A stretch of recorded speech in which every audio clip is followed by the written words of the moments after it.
প্রেমের ধূলিঝড়। ফিজা সিদ্দিকী। পর্ব 46-55। অসুস্থতার চরম পর্যায়ে পৌঁছে নন্দিতা যখন সামান্য কিছু মুখেও তুলতে পারছিল না, দুর্জয়ের অগোচরে ডাক্তারের কাছে যায়। নিজের বিপন্ন শারীরিক অবস্থার কথা খোলামেলা আলোচনার পর করুণ কণ্ঠে ডাক্তারকে বলে, বেঁচে থাকার কোনো উপায় কি বেঁচে নেই আমার?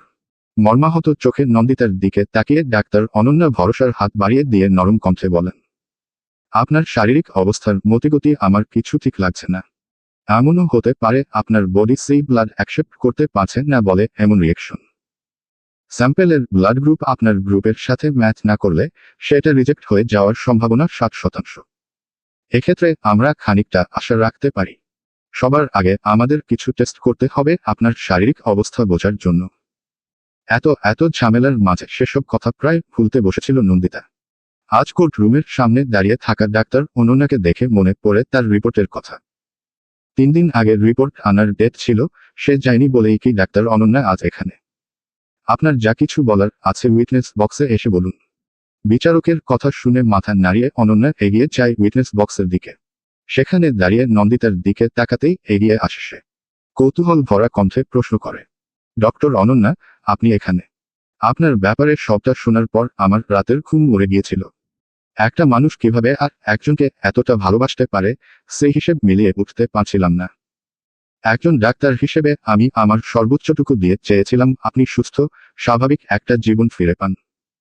আপনার কেসটা আমার কাছে প্রফেশনের চেয়ে পার্সোনাল হয়ে যায় বেশি। আমার সিনিয়র ডাক্তারের সাথে আলোচনার এক পর্যায়ে আপনার রিপোর্টগুলো আমার হাতে আসে। আর রেজাল্ট দেখে তো আমি হতবাক। এই গুড নিউজটা দেওয়ার জন্য বিগত 3 দিন থেকে অপেক্ষা করতে করতে আর না পেরে অবশেষে আপনার ঠিকানা অনুযায়ী সেখানে চলে যাই ও আচমেনের থেকে জানতে পারি আপনাকে এখানে পাবো। তাই কোনো কিছু চিন্তা না করেই ছুটে আসি এখানে। দীর্ঘ একটা বক্তৃতার শেষে খানিকটা দম নিল অনন্যা। নন্দিতা ভ্রুকুচকে জিজ্ঞাসু দৃষ্টিতে তাকিয়ে তাকে প্রশ্ন করল, good news? You are pregnant Mrs Hasan. Doctor অনন্যার হাসি হাসি মুখে বলা এই বাক্যটুকু শুনে রীতিমতো বর্ষর ঝপকা খেল নন্দিতা। চমকে উঠে 2 পা পিছিয়ে যেতেই আচমকা তাকে পিছন থেকে আগলে ধরে দুর্জয়। ঘোর কাটছে না তারও। দুর্জয়ের দিকে ঘাড় ঘুরিয়ে এক পলক তাকিয়ে কাপা কাপা হাত নিজের পেটে রাখে নন্দিতা। ভেজা কণ্ঠে বলে ওঠে, কিন্তু এটা কিভাবে সম্ভব? All is possible, Mrs Hasan. Medical টার্মিনোলজিতে এটাকে অবিশ্বাস্য মনে হলেও ইটস হ্যাপেন্ড। আপনার ভালোবাসা এই মিরাকেল ঘটিয়েছে। অতঃপর দুর্জয়ের দিকে তাকিয়ে বলেন, এতদিন ভাগ্যবতীর গল্প শুনেছি, আজ প্রথম কোনো ভাগ্যবানকে দেখলাম। জমের দুয়ার থেকে ছিনিয়ে আনা হয়েছে তাকে, শুধুমাত্র আপনার জন্য। পিনপতন নীরবতায় আচ্ছন্ন থাকা কোর্টরুমে শোনা গেল বিচারকের কণ্ঠস্বর। আদেশী সুরে তিনি বলে উঠলেন, কোর্ট অ্যাডভোকেট আলোক আনসারকে পুলিশি তদারকিতে রাখার নির্দেশ দিচ্ছে। সেই সাথে শিকদারদের বিরুদ্ধে আইনি তদারকি ও কোর্টে জমা পড়া প্রমাণের স্বচ্ছতার উপর নজরদারি জারি করার নির্দেশ দিচ্ছে। আজকে এই পর্যন্ত। আগামী শুনানি 2 দিন পর। The court is adjourned. সচল দুনিয়ার সবকিছু নিয়মমাফিক চলছে। একে একে খালি হয়েছে কোর্টরুম। সকলে পা বাড়িয়েছে যার যার গন্তব্যে। শুধু 2টো মানুষ থমকে গেছে তারা। জগৎ থেকে বিচ্ছিন্ন 2টো দেহ যেন জমে গেছে বরফের মতো। জগতের কোনো কিছু টানছে না তাদের। টানছে না কোনো মায়া। কোনো এক মহেন্দ্রক্ষণে তারা থেমে গেছে। দুর্জয় আলতো হাতে নন্দিতাকে নিজের দিকে ঘোরায়। চোখের কোলে তার থই থই করা জল। নন্দিতার মুখোমুখি হতেই গাল বেয়ে যা গড়িয়ে পড়ল নিমেষেই। নন্দিতার নিজের চোখেও জল। এই খবরটা এভাবে, এই পরিস্থিতিতে জানতে হবে কে জানত? দুর্জয় আচমকা নন্দিতাকে কোলে তুলে নেয়। কান্না ভেজা কণ্ঠে বলে, ধন্যবাদ দেওয়ার অভিনব পদ্ধতি তুমি বলে দাও, আমি ভাষা হারিয়ে ফেলেছি। ধন্যবাদ দিলেও কত কিছুর জন্য দেব। আমি যে গোটাটাই ঋণী তোমার কাছে। নন্দিতা দুর্জয়ের গলা জড়িয়ে ধরে আদুরে ভঙ্গিতে বলে ওঠে, ভালোবাসার চেয়ে অভিনব উপহার আর আজীবন পাশে থেকে যাওয়ার চেয়ে অভিনব ঋণ পরিশোধ আর হয় না। থেকে যেও। ধূসরের হাত ধরে নরিন বেরিয়ে আসে বাইরে। অন্ধকার ঘরের বাইরে পা পড়তেই আলো দেখে চোখ মুখ খিচে বন্ধ করে ফেলে নরিন। কাঁপতে থাকা শরীরটা তার সম্পূর্ণই ভর ছেড়ে দিয়েছে ধূসরের উপর। শরীরে বল নেই, গায়ে কঙ্কালসার দেহটা শুধু একটা জরাজীর্ণ কাপড়ে জড়ানো। ভঙ্গুর চেহারা, চিটচিটে শরীর থেকে উদ্ভট একটা গন্ধ ভেসে আসছে। ধূসরের ঘৃণা লাগছে না তবুও। একটুও দূরত্ব না রেখে বুকের সাথে জড়িয়ে নিয়ে মাথায় হাত রেখে আদরমাখা কণ্ঠে বলে ওঠে, আস্তে আস্তে চোখ খোলো। দেখো, জীবনের সব অন্ধকার পিছনে ফেলে আসছি আমরা আম্মা। অন্ধকার অতীতে আমাদের কোনো হাত ছিল না, তবে নতুন ভোরের আলো আমাদের গায়ে লেগেছে। আমরা বাঁচব, স্নিগ্ধ ভোরের আলো গায়ে মেখে বাঁচব। ধূসরের হাতে ভর দিয়ে ধীরে ধীরে চোখ খুলল নরিন। কতগুলো মাস পর এই আলো, এই বাতাস তার গায়ে লাগছে। চোখ চকচক করে উঠল তার। মনের জোরে 2 পা এগিয়ে সোনালি রোদ্দুর গায়ে মেখে নিতে চাইল, কিন্তু শরীর তাতে সে দিল না। পড়ে যেতে গেলে আবারও তাকে আঁকড়ে ধরল ধূসর। শিকদার নিবাসের একপাশে মাথা নুয়ে দাঁড়িয়ে থাকা গেস্ট হাউস ধূসরের দখলে। এদিকটা কেউ আসেন না তেমনভাবে। চারপাশ বাগানে ঘেরা এই জায়গাটাকে নিজের মতো করে সাজিয়েছে সে। বিশাল ইট পাথরের বাড়ির থেকে খানিকটা আলাদা, পাথরের তৈরি এই 2 কামরার ঘর তার বড্ড শখের। একটা ঘর জুড়ে বিশাল লাইব্রেরি। বাড়ির বেশিরভাগ সদস্যরা এ সময় করতে, বাকি যারা আছে তারা প্রয়োজন ছাড়া বাড়ির বাইরে আসে না। এই সুযোগে সকলের অগোচরে নওরিনকে নিয়ে গেস্ট হাউসে ঢুকল ধূসর। তাকে সেখানে রেখেই বাইরে থেকে দরজা লক করে সাথে সাথে গাড়ি নিয়ে বেরিয়ে পড়ল কোথাও। বিলাসবহুল ঘরে পা রাখতেই শরীর কেঁপে উঠল নওরিনের। এক পলক নিজের দিকে তাকিয়ে তারপর এই ঘরের দিকে তাকালো। মাঝারি আকারের এই ঘরটাতে চারিদিকে আভিজাত্যের অদৃশ্য এক প্রলেপ লেপটে। জানালার একপাশে মাঝারি সাইজের খাট, একটা পিয়ানো আর কয়েকটা শৌখিন আসবাব ছাড়া কিছু নিয়ে ঘরে। বিছানায় লেপটে থাকা সাদা ধবধবে চাদরের দিকে তাকিয়ে নিজেকে তার ভিক্ষুক মনে হলো। বড্ড বেমানান এখানে সে। ছেলেটা কি তাকে এখানে রাখবে নাকি? কেন রাখবে এখানে? নন্দিতার কাছে দিয়ে আসছে না কেন তাকে? হুট করে কোথায় বা গেল সে? ধূসর এলো আরও খানিকটা সময় পর। 2 হাত ভর্তি শপিং ব্যাগ নিয়ে বেশ কষ্ট করে দরজার লক খুলে ভেতরে ঢুকে সাথে সাথেই ভেতর থেকে লক করল সে। নরিন যেন তারই প্রতীক্ষায় বসেছিল। তাকে দেখামাত্র করুণ চোখে চেয়ে কোনোক্রমে বলল, পানি। হাতের ব্যাগগুলো বিছানায় রেখে পানি ভর্তি একটা কাচের গ্লাস নিয়ে বেরিয়ে এলো সে পাশের ঘর থেকে। একে একে 3 গ্লাস পানি খেয়ে তবে শান্ত হলো নরিন, অতঃপর সাথে সাথেই অনুরোধের সুরে বলে উঠল, আমাকে আমার মেয়ের কাছে নিয়ে যাবে। কতদিন দেখিনি তাকে। ধূসর হাঁটু মুড়ে বসল নরিনের পায়ের কাছে। তার 2 হাত নিজের হাতের ভাঁজে নিয়ে বলল, তোমাকে এখান থেকে অন্য কোথায় নিয়ে যাওয়া ঠিক হবে না আম্মা। চারিদিকে শত্রু, যেখানেই রাখি না কেন তোমাকে ঠিকই খুঁজে বের করে ফেলবে ওরা। কিন্তু ওরা টেরই পাবে না, ওদেরই নাকের নিচে, তাদের ঘরের লুকিয়ে আছো তুমি। এর চেয়ে সেফ জায়গা আর কিছু হতে পারে না তোমার জন্য। নরিন কিছু বলতে গিয়েও থেমে গেল। শরীর কুলাচ্ছে না তার। ছেলেটা ভুল কিছু তো বলেনি। বেডের উপর থেকে একটা শপিং ব্যাগ নিয়ে এসে নরিনের হাতে দিয়ে তৎক্ষণাৎ ধূসর বলল, আসো আম্মা, ওয়াশরুম পর্যন্ত এগিয়ে দিই তোমাকে। আমি বাইরেই আছি, কিছু লাগলেই আমাকে বলবে। কোর্ট থেকে বের হতেই নন্দিতার চোখ চায় অদূরে দাঁড়িয়ে থাকা জাওয়াদ শিকদারের দিকে। তার তীক্ষ্ণ চোখের অন্তর্ভেদী দৃষ্টি দেখে কেঁপে ওঠে নন্দিতা। ভয়ে বাম হাতে খামচে ধরে দুর্জয়ের বাহু। ডান নিজের পেটের উপর আলতো করে রেখে দ্রুত পা বাড়ায় সে। কয়েক পা সামনে এগোতেই ব্যথাতুর শব্দ করে খিচে বন্ধ করে ফেলে সে চোখ। মুখ দিয়ে উচ্চারিত হয়, আহ। মুখোমুখি দাঁড়িয়ে তনুজা আর নন্দিতা। জাওয়াদ শিকদারের দিকে তাকিয়ে সামনে পা বাড়াতে গিয়ে সরাসরি ধাক্কা খায় সে তনুজার সাথে। ব্যথা না পেলেও ভয় ককিয়ে ওঠে ব্যথাতুর ভঙ্গিতে। দুর্জয় তৎক্ষণাৎ পাশে ফিরে নন্দিতার বাহু আঁকড়ে ধরে চিন্তিত কণ্ঠে প্রশ্ন করে, ঠিক আছো? নন্দিতা হাসুচোখ মাথা নাড়িয়ে কৃতজ্ঞতার দৃষ্টি মেলে তনুজার দিকে। আবেগী কণ্ঠে বলে, থ্যাংক ইউ অ্যাডভোকেট তনুজা। আপনার সাহায্য ছাড়া আসল কালপ্রিটকে শনাক্ত করা এত সহজ হতো না। প্রিয়জন সেজে আমাদের মাঝে লুকিয়ে থাকা শত্রুদের শনাক্ত করা পৃথিবীর সবচেয়ে কঠিন কাজ। তনুজা ফিকে হাসে। চোখ তুলে তাকায় নন্দিতার বাহু ভীষণ যত্নে আগলে রাখা দুর্জয়ের দিকে। একটা শব্দ না ব্যয় করেও ভালোবাসা বুঝিয়ে দেওয়া যায়, ঠোঁট না নাড়িয়েও যত্নে বুকে টেনে নেওয়া যায়, এটা দুর্জয়কে দেখে সবচেয়ে বেশি টের পেয়েছে সে। ছোট থেকেই শুনেছে রাগী, গম্ভীর পুরুষমানুষ হয় ভীষণ যত্নশীল, নির্দিষ্ট এক নারীর কাছে তারা পানির মতো সহজলভ্য, চন্দ্রানীর রাতে চাঁদ গণনা করার মতো সহজ। চাঁদ যার হাতের মুঠোয়, সে কিভাবে বোঝে চাঁদের মর্ম? যারা এক পলক চাঁদের দিকে তাকাতে গিয়েও চষে যায় তার জৌলুসতায়, তারাই বোঝে চাঁদ দেখার সে কি সৌভাগ্য। নন্দিতা ভ্রুকুটি করে তাকিয়ে রইল তনুজার দিকে। সাথে সাথেই হাতের টান অনুভব করল। দুর্জয় পা বাড়িয়েছে সামনের দিকে। অগত্যা তাকেও এগিয়ে যেতে হলো। তবে তার চোখ পড়ে রইল পিছনে ফেলে যাওয়া তনুজার দিকে। তনুজার কথার ভাবার্থ এখনো বুঝে উঠতে পারেনি সে। তবে তার চেহারায় স্পষ্ট মলিনতার ছাপ। চোখের দৃষ্টি খোলা। দুর্জয় আলতো করে কোমর জড়িয়ে ধরে নন্দিতাকে ফেরালো। দ্বিধাদ্বন্দ্বে বিদ্বেষী মনটাকে শান্ত করতে নন্দিতার দিকে তাকিয়ে নরম গলায় বলল, বাড়ি ফিরে আপনাকে হেলোমেলো করার কথা ছিল, সেটার এখন কি হবে ম্যাডাম? আপনি তো ভরা মজলিসে আমাকে হেলোমেলো করে দিলেন।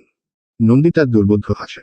ঠোঁট টিপে নিজের হাসির সম্বরণের চেষ্টা করতে করতে বলে, মাঝ রাস্তায় অসভ্য অসভ্য কথা বলবেন না একদম। সারা জীবন বলবো, মাঝে মাঝে অসভ্যতামিও করব। I promise. বাস স্ট্যান্ডে দাঁড়িয়ে দুজন।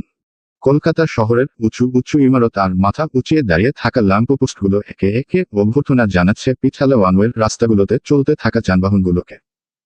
শব্দ করে হর্ন বাজিয়ে বেরিয়ে যাওয়া বড় বড় বাস, হলুদ রঙের ঐতিহ্যবাহী ট্যাক্সিগুলো শাঁসা গতিতে বেরিয়ে যাচ্ছে তাদের সামনে থেকে। লোকজন ভিড় করে দাঁড়িয়ে আছে বাস স্ট্যান্ডের ছাউনির কাছে। কেউ কেউ আবার ছাউনি ছেড়ে নেমে গেছে রাস্তায়, খানিকটা ঝুঁকে তাকিয়ে রয়েছে অদূরের রাস্তায়, নির্দিষ্ট বাসটা আসছে কিনা সেই অপেক্ষায়। একটা করে বাস আসে, বাসের সামনে লাগানো নম্বর প্লেটের দিকে তাকিয়ে পিছিয়ে যায় কিছুজন। কন্ট্রাক্টর বাসের গায়ে জোরে বাড়ি মেরে মেরে জানায় তার নির্দিষ্ট গন্তব্য। ধাক্কাধাক্কি করে মানুষ উঠে পড়ে ভেতরে মানুষের ঘামে ঠাসাঠাসি ভিড় বাসে। ব্যস্ত জীবনে প্রত্যেকেরই ভীষণ তাড়া, তাই পরবর্তী বাস আসার অপেক্ষা আর কেউ করে না। এই দৃশ্য দেখে অভ্যস্ত শহুরের জীবনে প্রতিটা মানুষ। লাক্সারি কারে করে যাতায়াত করা মানুষের চোখের এই দৃশ্য পড়ে রোজ। তারা দেখে, কেউ কেউ হয়তো নাক সিটকায়, কেউ হয়তো বেদনার্ত চোখে তাকিয়ে আহাজারি জানায়। আবার কেউ কেউ বড্ড নিত্য নৈমিত্তিক ঘটনা ভেবে চোখ ফিরিয়ে এগিয়ে যায়। বাস এসে থামল তুর্জয়ের সামনে। লোকজন ধাক্কাধাক্কি করে আগে চড়তে পারলেই বাঁচে। নন্দিতাকে আগলে ধরে সাইডে আনল সে। সবাই উঠে যাওয়া শেষে তাড়াহুড়োবিহীন বড্ড শান্তভাবে তাকে উঠিয়ে দিয়ে নিজেও উঠে দাঁড়ালো। বাস ততক্ষণে ছেড়ে দিয়েছে। বাসের ঝাঁকুনিতে খানিকটা হেলে পড়তে গেলে নন্দিতাকে এক হাতে বুকের সাথে চাপতে ধরে তুর্জয়। ব্যস্ত চোখ এদিক সেদিকে ঘুরিয়ে খোঁজার চেষ্টা করে বসার জায়গা। এত ভিড় বাস, যেখানে ভেতরে পা ফেলার পর্যন্ত জায়গা নেই, এখানে ফাঁকা সিট খুঁজতে যাওয়া যে কতটা বোকামি তা কি তুর্জয় জানে? যদি জানে তবে এমন একাগ্রচিত্তে বোকামি কি শুধু প্রিয়জনের জন্য?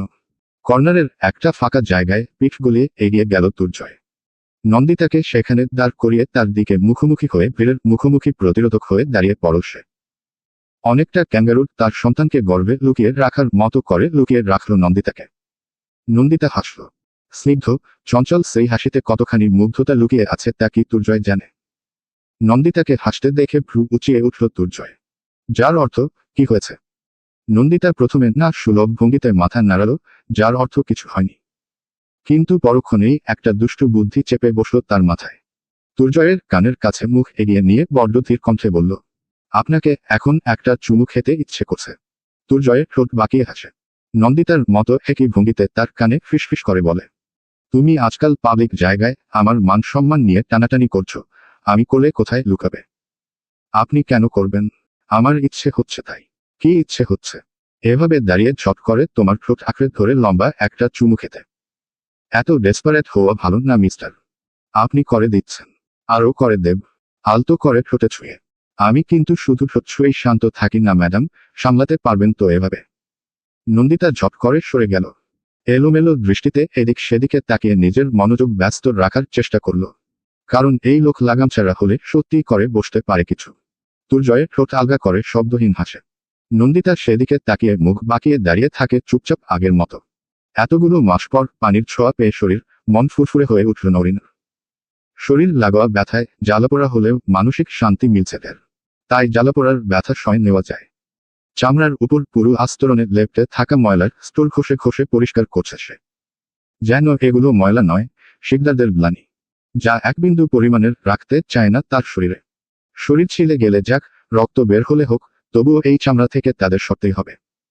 নতুন একটা আনকোরা শাড়ি গায়ে জড়িয়ে ওয়াশরুম থেকে বেরিয়ে আসে নরেন। দেখতে তাকে এখন বেশ স্নিগ্ধ লাগছে। কিছুক্ষণ আগের বয়সের চাপে ঝুলে পড়া শরীরটা এখন অনেকেরই টানটান লাগছে। চেহারায় উজ্জ্বল ফিরে পেয়েছে। শরীর ফুরফুরে, মন শান্ত।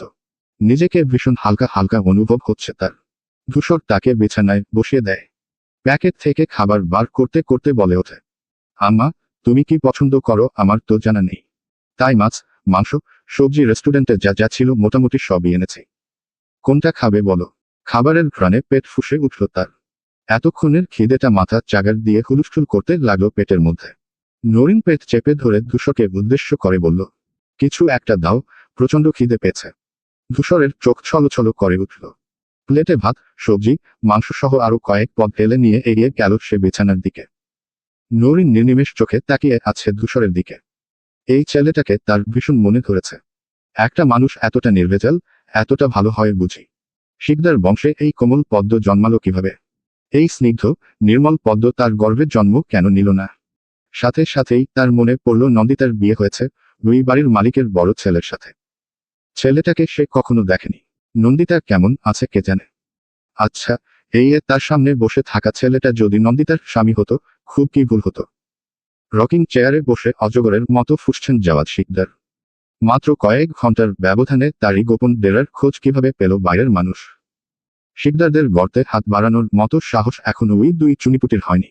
যে সর্বনাশী খেলায় তারা নেমেছে, সেই খেলাও তার, খেলার মাঠও তার। কেউ একজন তো নিশ্চয়ই আছে এসবের পিছনে। প্রথমে বাড়ির মধ্যে থেকে ফাইল চুরি, এরপর এখন নরিনের হঠাৎ গায়েব হয়ে যাওয়া তাকে পাগলপ্রায় করে দিয়েছে। বাড়ির মধ্যে থাকা শত্রুপক্ষের লোককে শনাক্ত না করা পর্যন্ত কিছুতেই শান্তি পাচ্ছে না। অথচ বাড়িতে কাজ করা এতগুলো মানুষের প্রত্যেকে অনেক বছর ধরে তাদের সাথে আছে। এছাড়া তাদের প্রত্যেকের প্রতিটা কদমের খবর পর্যন্ত থাকে তার কাছে। তাহলে এত বড় দুঃসাহস দেখানোর আস্পর্ধা পেল কে? কোর্ট থেকে সবার ফিরে আসার খবর পেয়ে গেস্ট হাউস বাইরে থেকে লক করে বেরিয়ে এলো ধূসর। বেরোনো আগে ইম্পোর্টেড ড্রিঙ্কের বোতল থেকে কিছুটা ড্রিঙ্ক হাতে নিয়ে লাগিয়ে নিল মুখের চারপাশে। কিছুটা ছড়িয়ে ছিটিয়ে দিল পরনের টি শার্টেও। বাড়িতে ঢোকার আগে সে ছুটল বাড়িতে অবস্থিত সিসিটিভির মনিটরিং রুমে। ভাগ্যক্রমে গার্ড তখন টেবিলে মাথা এলিয়ে শুয়ে। ধূসর ধীর পায়ে এগিয়ে গেল। বাড়ির সবগুলো সিসিটিভি ফুটেজের কয়েক ঘন্টার মেমোরি পুরোপুরি ডিলিট করে আগের মতোই ধীর পায়ে বেরিয়ে এলো। নিজের বাপ চাচাকে সে চেনে, তাই কোনোরকম ফাঁক ফোকর রাখতে চায় না। কোনোরকম হেলতে দুলতে সিঁড়ি বেয়ে বাড়ির দোতলায় উঠল ধূসর। নিজের ঘরের দিকে যেতে গিয়ে ইচ্ছেকৃত ধাক্কা খেল জাওয়াদ শিকদারের ঘরের দরজায়। আলতোভাবে লাগানো দরজাটা খুলে গেল তৎক্ষণাৎ। জাওয়াদ শিকদার এক পলক চোখ ঘুরিয়ে তাকালেন ধূসরের দিকে। অতঃপর আগের মতোই রকিং চেয়ারে দোল খেতে লাগলেন। অ্যাডভোকেট দুর্জয় আহসানের শাস্তি কি শুধু জেল নাকি ফাঁসি? জাওয়াদ শিকদার এক পলক বিরক্ত চোখে তাকালেন মাতাল ছেলের দিকে। অতঃপর রাশভারী কণ্ঠে বললেন, কোথায় ছিলে এতক্ষণ? এ সময় আমি তো গেস্ট হাউসেই থাকি। লেট নাইট পার্টি থেকে ফিরে হ্যাং আউট কাটেনি এখনো। জাওয়াদ শিকদার নির্দ্বিধায় বিশ্বাস করলেন ধূসরের কথা। কারণ তার ওই গোপন ডেরার কথা তারা কয়েকজন ছাড়া কেউ জানত না, এমনকি ধূসর না। এছাড়া ধূসরের জ্ঞান নেশা পুরোটাই পার্টি, ক্লাব আর মেয়েবাজি নিয়ে। এসবের দিকে ঘুরেও তাকায় না সে। তাই তার পক্ষে এমন কিছু করা কোনোভাবেই সম্ভব নয়। মুখটা নিচু করে আগের মতো রাশভারী কণ্ঠে তিনি বলেন, কয়েকদিন গা ঢাকা দিয়ে থেকো। আনসার ধরা পড়েছে, পুলিশ এখন আমাদের নজরে নজরে রাখবে। তার মানে অ্যাডভোকেট দুর্জয় আহসান শাস্তি পায়নি। শেষ মুহূর্তে খেলা বদলে গেছে। উইপি মার্কা একটা মেয়ে আমাদের বাজিমাত করে দিল।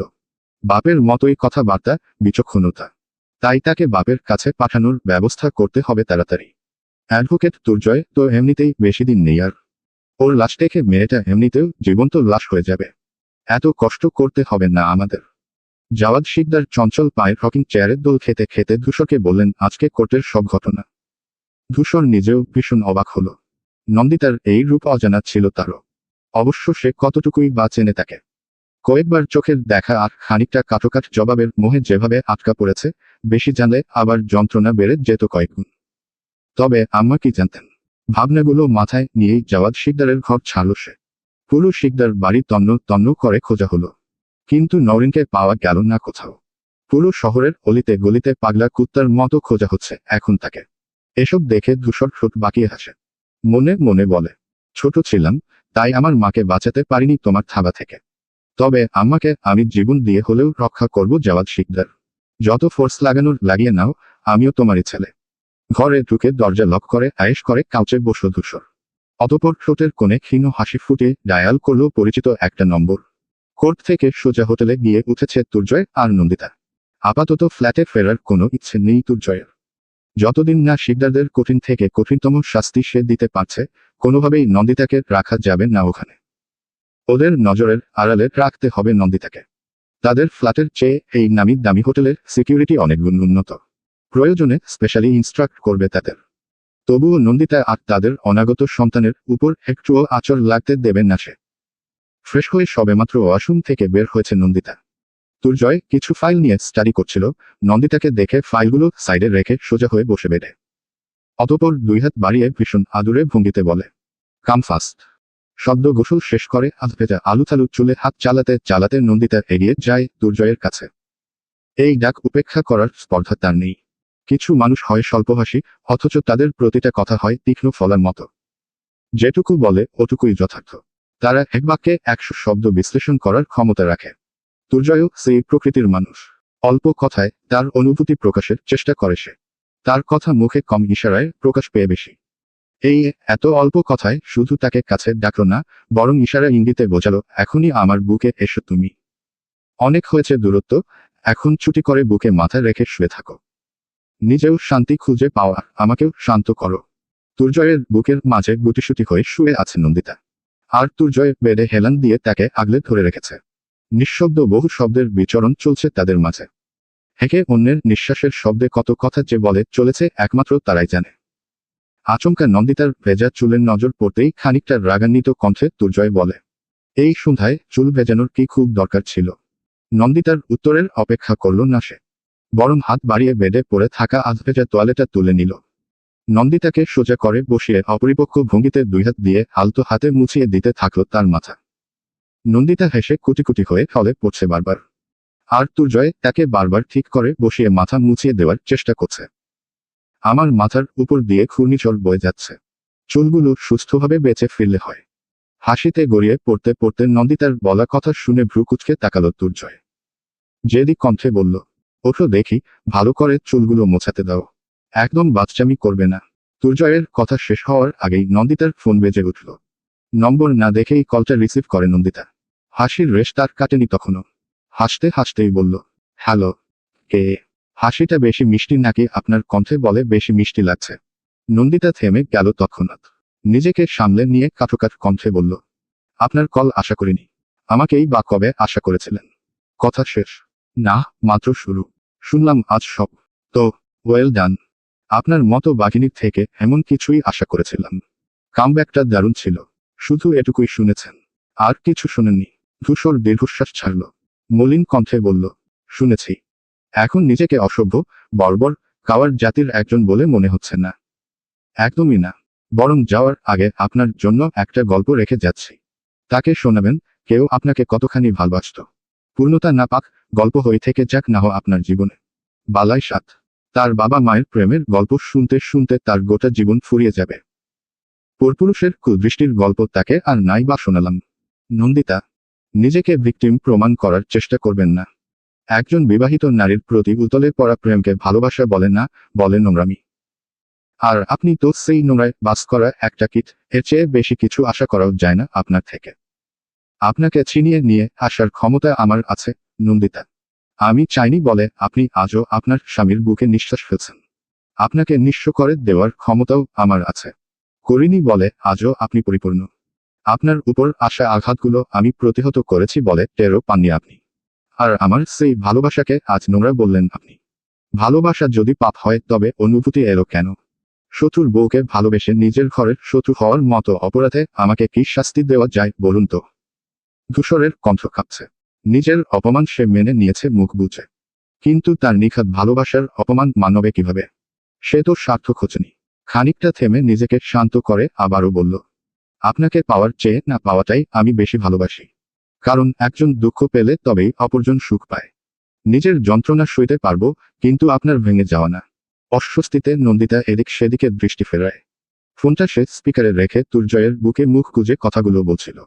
কিন্তু ধূসরের শেষ কথাগুলোতে মুখ তুলল। আর চোখে তাকালো থমথমে হয়ে থাকা দুর্জয়ের মুখের দিকে। দুর্জয় কি খুব বেশি কষ্ট পেল? তার মুখ দেখে বোঝা যাচ্ছে না কিছুই।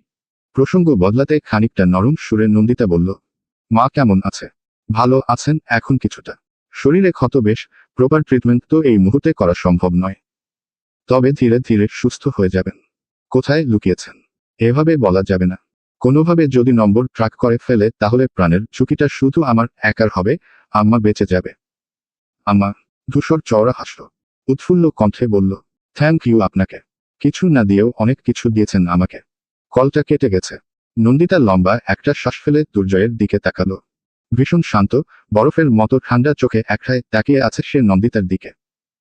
শুকনো ঢোক দিলে নন্দিতা কিছু বলতে যাবে তার আগেই তার হাত ধরে উঠে দাঁড়ালো দুর্জয়। থমথমে কণ্ঠে বলল, আমাদের বেরোতে হবে। নন্দিতার শত বারণ সত্ত্বেও দুর্জয় গাড়ি বের করল। কাদো কাদো মুখে নন্দিতা দুর্জয়ের দিকে তাকাতেই তার রুক্ষ থমথমে মুখের উপর আর একটা বাক্য আগাতে পারল না। চুপচাপ গিয়ে বসল গাড়ির ফ্রন্ট সিটে। নন্দিতা বসতেই গাড়ি টান দিল দুর্জয়। দুজনের মাঝে কোনো কথা নেই। দুর্জয় তাকে কোথায় নিয়ে যাচ্ছে সেটাও জানে না নন্দিতা। তবে তার ভয় করছে চারপাশের শত্রুদের। দুর্জয় যদি একবার বুঝতো আশপাশের শত্রুরা কিভাবে ওত পেতে আছে তাদের জন্য। কিন্তু হায়, রাগ তার নাকের ডগায়, কে ভালো মন্দ আর বোঝায়। নন্দিতা আচোখে একবার করে তাকাচ্ছে দুর্জয়ের দিকে। বোঝার চেষ্টা করছে তার মুখভঙ্গি। কিন্তু দুর্জয় নির্বিকার। একমনে গাড়ি চালিয়ে যাচ্ছে সে। রাস্তা থেকে চোখ সরাচ্ছে না এক পলকের জন্য। ফুস করে একটা দীর্ঘশ্বাস ফেলে নন্দিতা গাড়ির জানালায় মাথা রাখল। ফুরফুরে বেপরোয়া বাতাসের ঝাপটায় উবে গেল সকল দুশ্চিন্তা। মন খারাপের রেশ কেটে গিয়ে জানালায় মাথা এলিয়ে অনিমেষ তাকিয়ে রইল সে দুর্জয়ের দিকে। দুর্জয় চোখ ঘুরিয়ে তাকালো একবার। গাড়ির গতি কমাতে কমাতে রাশভারী কণ্ঠে বলে উঠল, এভাবে কি দেখছেন?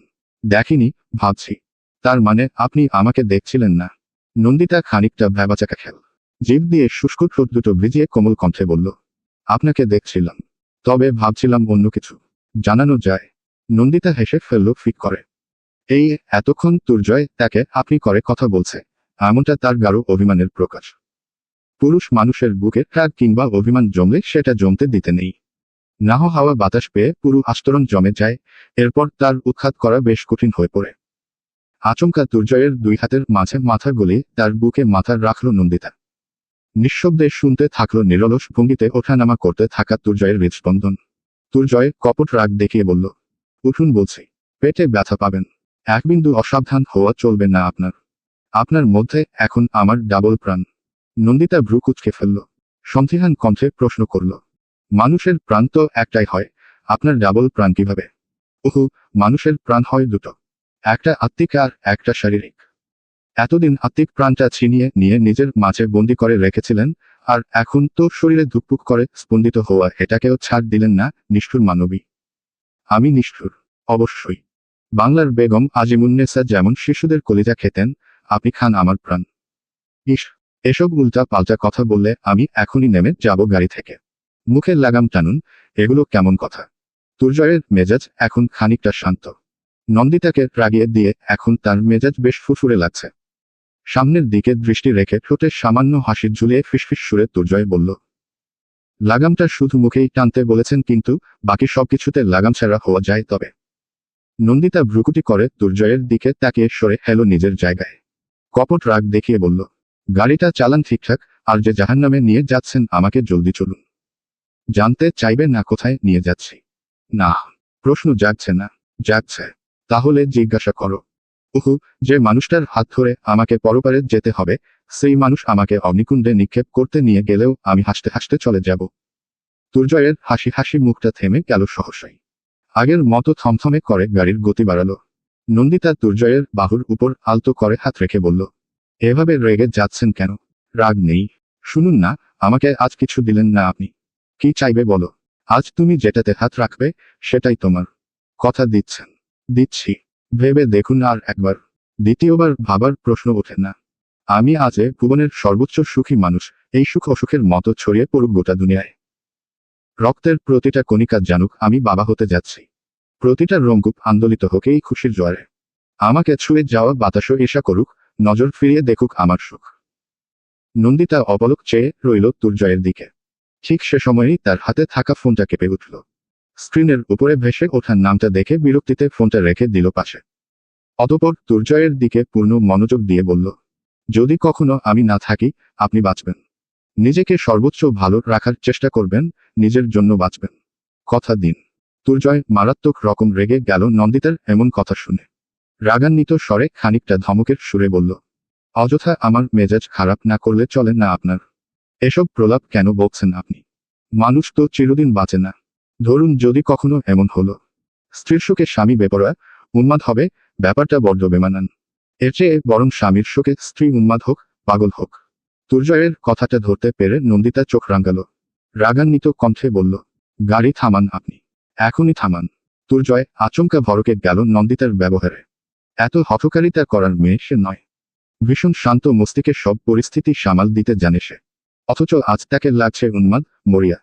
গাড়ি না থামিয়ে তার বাম হাত বাড়িয়ে নদনতার গাল ছুঁয়ে দিয়ে ভীষণ আদুরের সুরে দুর্জয় বলল, তোমার কি খারাপ লাগছে?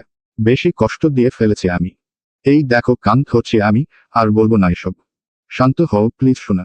কথাটা বলতে বলতে দুর্জয় সত্যিই এক হাতে নিজের কান ধরল। কিন্তু তবুও শান্ত হলো না নন্দিতা। বরং আগের চেয়ে আরো উগ্রভাবে গাড়ির স্টিয়ারিংয়ে হাত মারতে মারতে বলল, গাড়ি থামাতে বলছি না আমি। কথা শোনা যায় না। দুর্জয় এবার তাই করল। গাড়ি এক সাইডে করে নন্দিতার দিকে ফিরে তাকে কিছু বলতে যাবে এমন সময় খানিকটা উগ্র মেজাজে নন্দিতা বলল, পানি আনুন। আরো যত ধরনের খাবার পাওয়া যাবে আশেপাশে সব আনুন। আমার খিদে পেয়েছে খুব। আচমকা নন্দিতার মেজাজের পরিবর্তনে ভীষণ রকম অবাক হচ্ছে দুর্জয়। তবুও বিনা বাক্য ব্যয়ে বেরিয়ে পড়ল সে গাড়ি থেকে। যাওয়ার আগে নন্দিতা তাকে একবার পিছু ডাকল। বড্ড কাতর কণ্ঠে বলল, আমাকে দেওয়া প্রথম আর শেষ কথাটা রাখবেন কিন্তু। দুর্জয় কিঞ্চিত হেসে ব্যঙ্গ করে বলল, খিদেতে তোমার মাথা ঠিক নেই। আমি এসে তোমার সঙ্গে হিসেবটা বুঝছি দাঁড়াও। দুর্জয় আর অপেক্ষা করল না। ছুটল সে বড় রাস্তা পার হয়ে ওপাশের ফুটপাতের দিকে। মনে মনে ভেবে নিল এসব প্রেগন্যান্সির সময়ের mood swing. Nandita front mirror দিয়ে তাকালো পিছনে তাদের থেকে খানিকটা দূরে দাঁড়িয়ে আরো দুটো গাড়ি। এই গাড়িটা বহুক্ষণ ধরে ফলো করছিল তাদের। নন্দিতা নিজেও ব্যাপারটা খেয়াল করত না যদি ধূসর না তাকে জানাতো। পাশ থেকে ফোনটা কোলে তুলে নিয়ে সে আবারও চোখ বোলালো স্ক্রিনে ভেসে ওঠা মেসেজটার দিকে। গোটা গোটা অক্ষরে লেখা গুটিকয় শব্দ। নন্দিতা, আপনি এত বড় ভুল কিভাবে করলেন? বারণ করেছিলাম আপনাকে গাড়ি নিয়ে বের হতে। আপনাদের গাড়িতে বম্ব, টার্গেট আপনি। পিছনে ফলো করা দুটো গাড়িতে শিকদারের লোক। আপনাদের মারার পুরো প্ল্যানিং নিয়ে বের হয়েছে ওরা। আপনি ভুল করেছেন, বড্ড ভুল। নেমে পড়ুন গাড়ি থেকে, এখনই। নন্দিতা সিটে গা এলিয়ে দিল। চোখের কোল বেয়ে তার জল গড়িয়ে পড়ছে। ডান হাত পেটে আলতোভাবে ছুঁয়ে বিড়বিড় করে বলল, আমাকে মাফ করে দিস জুনিয়র। আমি তোকে বাঁচাতে পারলাম না। তোকে এমন পরিস্থিতিতে আমার গর্ভে আনতেই চাইনি। কিন্তু তোর যে বড্ড তাড়া ছিল আমাদের কাছে আসার, এত তাড়াহুড়ো কেন করলি জুনিয়র? মাফ করে দিস তোর মাকে। সে পারল না তোকে রক্ষা করতে, পারল না তোকে বাঁচাতে। পানির বোতল হাতে নিয়ে তার বিল পরিশোধ করছিল দুর্জয়। এমন সময় জোরালো এক শব্দ পেয়ে দোকান থেকে উকি দিয়ে বাইরে তাকালো সে। সামনে তাকাতেই থম মেরে গেল। ভুলে গেল পা নাড়াতে পর্যন্ত। থরথর করে কাঁপতে থাকা হাত থেকে পড়ে গেল খাবারের প্যাকেট আর সদ্য কেনা পানির বোতলটা। উন্মাদের মতো ছুটে যেতে চাইল আগুনের লেলিহান শিখায় দাউ দাউ করে জ্বলতে থাকা তার গাড়িটার দিকে। কয়েকজন লোক মিলে দৌড়ে এসে চাপতে ধরল তাকে। দুর্জয় তার শরীরের সমস্ত শক্তি দিয়ে লোকগুলোকে ছাড়াতে চেষ্টা করল। পাগলের মতো হাত পা ছুঁড়ে বলে উঠল, ওখানে আমার নন্দিতা আছে, আমার বাচ্চা আছে। আমাকে যেতে দাও ওর কাছে। আমার প্রাণটা ব্যথা পাচ্ছে, পুড়ে যাচ্ছে সে। ডাকছে আমাকে। আমার বাচ্চাটা চিৎকার করছে, আমাকে খুঁজছে। আমাকে যেতে দাও। দোহাই লাগে তোমাদের, আমাকে যেতে দাও। ওরা কষ্ট পাচ্ছে খুব। জল বিনা মাছ যেমন তরপায়, দুর্জয়কে দেখতে ঠিক তেমনই লাগছে। বাতাসে বিদ্যমান ভুরি ভুরি অক্সিজেনের মাঝেও ফুসফুসে অক্সিজেন পাচ্ছে না সে। গাল হা করে নিঃশ্বাস টেনে নিতে ব্যর্থ চেষ্টা চালিয়ে হাত পা ছুঁড়ে সবাইকে ঠেলে দেওয়ার বৃথা চেষ্টা চালাচ্ছে। আশেপাশের লোকজন মিলে বহু কষ্টে আটকে রেখেছে তাকে। কিছু কিছু মানুষের চোখের কোলে জল চিকচিক করছে। কে বলেছে পুরুষ ভালোবাসতে জানে না? কে বলেছে পুরুষের ভালোবাসা অগভীর? পুরুষ তার গোটা জীবনের জন্মদাত্রী ব্যতীত একজন নারীকে ভীষণ রকম ভালোবাসে। সেই ভালোবাসা হয় সমুদ্রের চেয়ে গভীর, খাঁটি হীরার চেয়ে নিখাদ। সেই নারীমূর্তি যে সবসময় জীবনসঙ্গিনী হয়, এমনটা না। পুরুষরা প্রেমে পড়ে, গোটা জীবনে তারা একবারই প্রেমে পড়ে, এরপর বাকি জীবন তারা মোহে পড়ে, মায়ে পড়ে। কিন্তু প্রেমে আর পড়ে না। ঘোলা বাতাসের দাপুটের ঝাপটায় দাউ দাউ করে আগুন জ্বলছে রাস্তার ওপারের গাড়িটায়। সেই আগুনের লেলিহান শিখাটাও বোধহয় প্রেমিকের জ্বলন্ত বুকের আঁচের চেয়ে কম। থার্মোমিটারে তাপমাত্রা মাপতে গেলে হাড্ডাহাড্ডি লড়াই চলবে বোধহয় দুইজনের, কার উষ্ণতা বেশি এ বিষয়ে। আচমকা হাঁটু মুড়ে বসে পড়ল দুর্জয়। দাপাদাপি করতে করতে শরীর তার ভেঙে এসেছে। অদূরের আগুনের শিখাও কমে এসেছে অনেকখানি। স্থানীয় কিছু মানুষ পানি ঢালছে বালতি বালতি। দুর্জয় জমিনে মাথা ঠেকালো। তাকে ধরে রাখা হাতগুলো আলগা হয়ে এলো অনেকখানি। তারাও বোধহয় বুঝেছে মানুষটার শক্তি শেষ পর্যায়ে পৌঁছে ভীষণ রকম ফুটবল। দুই হাত জমিয়ে রেখে সিজদায় যাওয়ার মতো করে মাটিতে লুটিয়ে পড়ল দুর্জয়। অবশিষ্ট সবটুকু শক্তি দিয়ে হুহু করে কেঁদে উঠল। বড্ড ধীর, ক্লান্ত কণ্ঠে বলল, হে জমিন, তুমি ওদের গ্রহণ করো না। ফিরিয়ে দাও আমার কাছে। তোমার তো সব আছে। আমি নিঃস্ব, আমি সর্বহারা। আমি তো সবেমাত্র বাবা হওয়ার অনুভূতির সাথে পরিচিত হলাম। এখনো আমার সন্তানকে অনুভব করা বাকি, তাকে দেখা বাকি, তার ছোট ছোট হাত পা নিয়ে খেলা বাকি। হে রব, তুমি তোমার কারিশমা দেখাও, আগুন ফাঁক করে ওদের ফিরিয়ে আনো আমার কাছে। ফিরিয়ে দাও না খোদা ওদের। আমার প্রাণ, আমার জীবন সবটুকু যে মানুষটার মাঝে, তুমি কিভাবে তাকে কেড়ে নিতে পারো আমার থেকে? তুমি পারো না, পারো না তুমি তাকে আমার থেকে ছিনিয়ে নিতে। আমাকে ডেকে নাও তোমার কাছে, তবুও আমার দুই প্রাণকে এভাবে চোখের সামনে শেষ হতে দেখার মতো দুর্ভাগা বানিও না। আমার যন্ত্রণা হচ্ছে, ভীষণ যন্ত্রণা হচ্ছে, কলিজাটা টেনে হেঁচড়ে বের করেন নাও খোদা। এখানে এত কেন যন্ত্রণা হচ্ছে? আমাকে মৃত্যু দাও, তবু এই যন্ত্রণা দিও না। পুরে ছাই হওয়া গাড়ির কাছে এক পা দুই পা করে এগিয়ে গেল দুর্জয়। আগুন নিভে গেছে পুরোপুরি, তবুও আগুনের ঝলসে যাওয়া বাতাস ভীষণ গরম। গা পুড়ে যাচ্ছে যেন। পাগলের মতো ছুটে গেল দুর্জয়। সদ্য নিভে যাওয়া ঝলসানো ভস্মের মাঝে দুই হাত ডুবিয়ে কি যেন খুঁজছে। তাপে পুড়ে ছাই এখনো গরম। গাড়ির অংশবিশেষ যা কিছু বেঁচে আছে, সবকিছু থেকে আগুনের লাভা বের হচ্ছে। অথচ সেসবের কিছু তোয়াক্কা নেই তার। উন্মাদের মতো দুই হাত ডুবিয়ে খুঁজছে সে, ঠিক যেমন করে অনাহারী কঙ্কালসার মানুষ খাবার খোঁজে ডাস্টবিনে। রাস্তার ওপারে দাঁড়ানো কয়েকজন লোক এগিয়ে এলো দুর্জয়ের কাছে। বাকিরা কেউ নির্লিপ্ততার চোখের পানি ঝরাচ্ছে এই দৃশ্য দেখে, কেউ কেউ এই মর্মান্তিক ঘটনা ক্যামেরাবন্দি করছে শত শত ভিউ আর ট্রেন্ডিংয়ে আসার জন্য। কারুর চোখে সত্যিই মায়া, দুঃখ, ব্যর্থতা। লোকগুলোকে আছে আসতেই বেপরোয়াভাবে তাদের দিকে রুখে দাঁড়ায় দুর্জয়।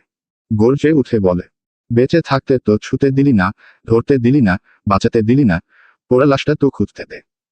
লোকগুলোকে সরে গেল কয়েক কদম। যন্ত্রণার রেশ তাদের চোখে মুখে স্পষ্ট। তন্মধ্যে একজন মধ্যবয়সী লোক ব্যথাতুর কণ্ঠে বলে উঠল, তোমার হাতে তাপ লাগছে, এমন পাগলামি করো না, সরে এসো। দুর্জয় আগের মতোই পোড়া অংশ এদিক সেদিকে সরাতে সরাতে বলল, ওদেরও তাপ লেগেছে, না জানি কত কষ্ট পেয়েছে আমার প্রাণ, কতবার ডেকেছে আমাকে, আমি আসিনি, আমি সাড়া দিইনি। আমার প্রাণটা যন্ত্রণায় ছটফট করতে করতে শেষ হয়েছে। আমার তাপ লাগুক, আরো তাপ লাগুক, ঝলসে যাক আমার এই দুটো হাত, যে হাত বাড়িয়ে আমি আমার প্রাণকে রক্ষা করতে পারিনি। উদ্ধার টিম এসে গেছে ততক্ষণে। এসেছে পুলিশও। স্থানীয় লোকরা খবর দিয়েছিল তাদের। দুর্জয়কে সরিয়ে জায়গাটা সিল করে দেয় তারা। শরীরের সমস্ত শক্তি দিয়ে দুর্জয় ছুটে চলে যায় সেখানে। একজন পুলিশ অফিসারকে উদ্দেশ্য করে বলে, দেখুন না, আমার স্ত্রী, আমার প্রাণটা ওখানে আছে গাড়ির মধ্যে। ওকে বের করে আনুন না প্লিজ। ওর কষ্ট হচ্ছে, যন্ত্রণা হচ্ছে। ব্যথা পেলে আমার বুকে মাথা রেখে ওর মাথায় বিলি কেটে না দিলে ঘুম আসেন না ওর। ওকে বের করে দিন না। আমার বুকে আসার জন্য ছটফট করছে আমার প্রাণটা। অফিসার দুর্জয়ের কাঁধে হাত রেখে ভীষণ কোমল কণ্ঠে বললেন, শান্ত হন, নিজেকে শক্ত করুন। আপনার স্ত্রীর বডি পাওয়া শনাক্ত করা যাচ্ছে না। গাড়িতে ব্লাস্ট হয়েছে, সম্ভবত তার দেহ অবশিষ্ট নেই কিছু। এই একটা ওড়না পেয়েছি শুধু আমরা। অর্ধেক পোড়া নীল রঙের ওড়নাটা বুকে জড়িয়ে ধপ করে বসে পড়ে দুর্জয় রাস্তায়। শেষ বেলায় গগনবিদারী চিৎকারে নন্দিতা বলে লুটিয়ে পড়ে সেখানেই। চোখ মেলতেই চারিদিকের সাদা ধবধবে সবকিছু বড্ড চোখে লাগলো দুর্জয়ের। সিলিং থেকে শুরু করে দেয়াল, সব জায়গা সাদায় মাখামাখি। চারপাশ থেকে কেমন গা গোলানো অদ্ভুত এক গন্ধ ভেসে আসছে। ধীরে ধীরে ভালোভাবে নিজের চারপাশে তাকাতেই নিজেকে আবিষ্কার করলো হসপিটালে। চারপাশ থেকে ভেসে আসে উদ্ভট গন্ধটা ফিনাইলের। চোখ মেললেও তন্দ্রা কাটেনি তার পুরোপুরি। এখানে কিভাবে এলো মনে করছে পারছেন না সে। ঘাড় ঘুরিয়ে তাকাতেই মাথার পাশে তুহিনা বেগমকে বসে থাকতে দেখে ভ্রু কুঁচকে তাকালো সেদিকে। তার থেকে খানিকটা দূরে বসে আশরাফ সাহেব।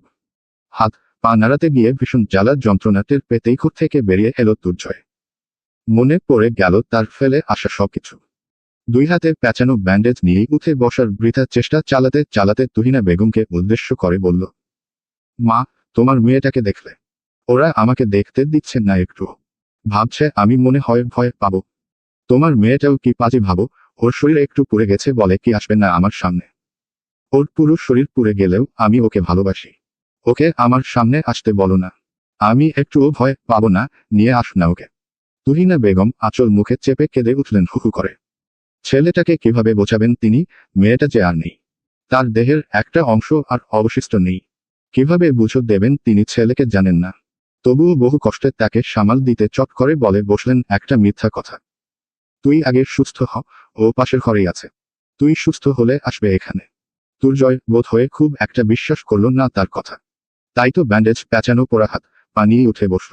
ধীরে ধীরে পা ফেলে রাখল মেঝেতে। হাতের চেয়ে পায়ের পোড়া নিতান্তই সামান্য, তাও কেন যে এই মোটা মোটা ব্যান্ডেজ প্যাচিয়ে রেখেছে ডাক্তার কে জানে। আশরাফ সাহেব উঠে এসে ধরলেন ছেলেকে। বুঝো দেওয়ার চেষ্টা করলেন তাকে নানাভাবে, কিন্তু বদ্ধ উন্মাদের মতো খোঁড়াতে খোঁড়াতে সে বেরিয়ে গেল কেবিন ছেড়ে। হাতড়াতে হাতড়াতে ধাক্কা দিল পাশের কেবিনে। তারপর একে একে সবগুলো কেবিন চেক করছে সে। তার পিছু ছুটছেন আশরাফ সাহেব আর তুহিনা বেগমও। ছেলেকে ধরে রাখার আজ তাদের সাধ্যি নেই। সবকিছু উপেক্ষা করে সে উন্মাদের মতো খুঁজে চলেছে একজনকে। তাকে না পাওয়া পর্যন্ত এই যাত্রার রেহাই নেই। ডাক্তার ছুটে এলেন, সাথে এলেন আরো দুইজন নার্স। জোর করে তার বাহু চেপে ধরে সাথে সাথেই একটা ইঞ্জেকশন পুশ করলেন দুর্জয়ের শরীরে। খানিকটা সময় উগ্র মেজাজে ডাক্তারের দিকে তাকিয়ে থেকে সাথে সাথেই কেমন যেন চোখ ভারী হয়ে এলো তার। ভেঙে এলো পা। অন্ধকার কুকাঘর। কোথাও এক টুকরো আলোর ছিটে পর্যন্ত নেই। সামনে এক হাত দূরে দাঁড়ানো মানুষটাকে ঠাহর করতে পারা দেয়। তবুও অন্ধকারেরও নিজস্ব একটা আলো আছে বোধহয়। আছে একটা কিরণ, তাই তো অন্ধকারে চোখ সয়ে গেলে স্পষ্ট বুঝতে পারি আশেপাশের জিনিস। কিন্তু এই জায়গার অন্ধকার যেন একটু বেশি গাঢ়। কেমন গিলতে আসছে যেন। ব্যথাতুর শরীর নিয়ে নড়াচড়া করার চেষ্টা করল নন্দিতা। কিছু হায় এক পাশ থেকে অন্য পাশ পর্যন্ত হওয়ার ক্ষমতা নেই তার। কেমন যেন একটা ঘোরের মধ্যে শুধু আওড়ালো। পানি, একটু পানি। সাথে সাথেই এগিয়ে হেলো দুটো হাত। খুব যে সভ্য ভদ্রভাবে এগিয়ে হেলো এমনটা নয়, বরং এক হাতে তার চুলের মুঠি ধরে অন্য হাতে দ্রুতবেগে ঢালতে লাগলো জগ ভর্তি পানি। পানির সবটুকু নন্দিতার গাল বেয়ে গলা বেয়ে শরীর ভিজিয়ে দিচ্ছে। কিন্তু তৃষ্ণা মেটার মতো পানি তার কণ্ঠনালীতে পৌঁছাচ্ছে না। নন্দিতা বহু চেষ্টা করে কয়েকটা ছোট ছোট ঢোক গিলতে পেরেছে, যেটা তার মরুভূমির সম তৃষার কাছে নিতান্তই সামান্য। অবশেষে হাল ছেড়ে কেমন দম ফুরিয়ে আসার মতো নিঃশ্বাস নিতে থাকলে সামনে থাকা লোকটা ছেড়ে দিয়ে থাকে। চুলের মুঠি ধরে থাকায় এতক্ষণ নিচানা থেকে উপরে উঠেছিল সে। ছেড়ে দিতেই থপাস করে শুয়ে পড়ল বিছানায়। শরীরে কোনো বল নেই, মনে নেই জোর। কেমন যেন কাতরতা ভরা কণ্ঠে কুচিয়ে একটা বলতে চাইছে, কিন্তু মুখ থেকে আসছে না একটা শব্দ। চোখ বুজে ফেলল নন্দিতা। মনে করার চেষ্টা করল সে এখানে কিভাবে। শেষ মুহূর্তে যখন দুর্জয় গাড়ি থেকে নিরাপদ দূরত্বে চলে গেছে, নন্দিতা গাড়ির দরজা খোলার চেষ্টা করে। কিন্তু যাওয়ার আগে গাড়ির দরজা লক করে দিয়ে গেছে দুর্জয়। তার সেফটির কথা চিন্তা করে এই কাজ করলেও এটাই হয়ে যায় তার জীবনের সবচেয়ে বড় কাল। শত ধাক্কা দিয়েও নন্দিতা যখন গাড়ির দরজা খুলতে ব্যর্থ হলো, উঁচু হয়ে গাড়ির ব্যাকসিটে খুঁজতে চেষ্টা করলো ভারী কিছু। ভাগ্য এবার খানিকটা সহায় ছিল বোধহয়, তাই তো এমার্জেন্সি টুলবক্সটা গাড়ির পিছনেই রাখা ছিল। সেখানে থাকা গ্লাস ব্রেকার দিয়ে অতি সহজেই গাড়ির কাঁচ ভেঙে ফেলে সে। কিন্তু বিপত্তি ঘটে কাঁচ ভাঙার ফলে জানালার নিচে অংশ বেশ ধারালো হয়ে পড়ে। এখান থেকে বের হতে গেলে শরীরে ব্যথা তো পাবেই, সাথে এত উঁচু থেকে রাস্তায় পড়লে বাচ্চার ক্ষতি হতে পারে। নন্দিতা ভেবেচিন্তে সিদ্ধান্ত নিল রাস্তার পাশে নয়, বরং অপর পাশে, যেখানে খনিকতে জঙ্গলা ভূমি, ঘাস বিছানো রয়েছে, সেদিকে থেকে বের হলে ক্ষতির পরিমাণ কম হবে। তাই বেশি কিছু চিন্তা না করে বেশ কসরত করে সে উঠে আসে ড্রাইভিং সিটে। অতঃপর খানিকটা দূরে সরে গিয়ে ক্লাস ব্রেকার দিয়ে ভেঙে ফেলে সেদিকের কাজ। ঝলঝনিয়ে কাচের টুকরোগুলো ছড়িয়ে পড়ে চারিদিকে। নন্দিতা মিরর গ্লাসে দেখে একটা গাড়ি তাদের থেকে বেশ খানিকটা দূরে অবস্থান করছে। মনে একরাশ ভয় আর শঙ্কা নিয়ে তাড়াহুড়ো করে চাপ দেয় সে গাড়ির জানালা দিয়ে। ঘাস পাতার সাথে কৃষ্ণচূড়া গাছের কিছু শুকনো ডাল পড়েছিল জায়গাটায়। শরীরের জায়গায় বেশ ক্ষত পায় সে। তবুও মনের জোরে উঠে দাঁড়িয়ে দৌড়ে পালাতে চায় সেখানে থেকে। তখনই পেছনে থেকে কেউ এসে একটা রুমাল চেপে ধরে তার নাকে। এরপর আর কিছু মনে নেই তার। চোখ খুলে নিজেকে আবিষ্কার করে এই অন্ধকার ঘরে। শরীরের ক্ষতগুলো শুকিয়ে গেছে অবহেলায়। কেউ যত্ন করে আঙুল ছোঁয়নি। অবচেতন মনে নন্দিতার মনে পড়ে গেল সেদিনের ঘটনা, যখন রাগের বশে দুর্জয় তার ঠোঁটের বেহাল দশা করেছিল।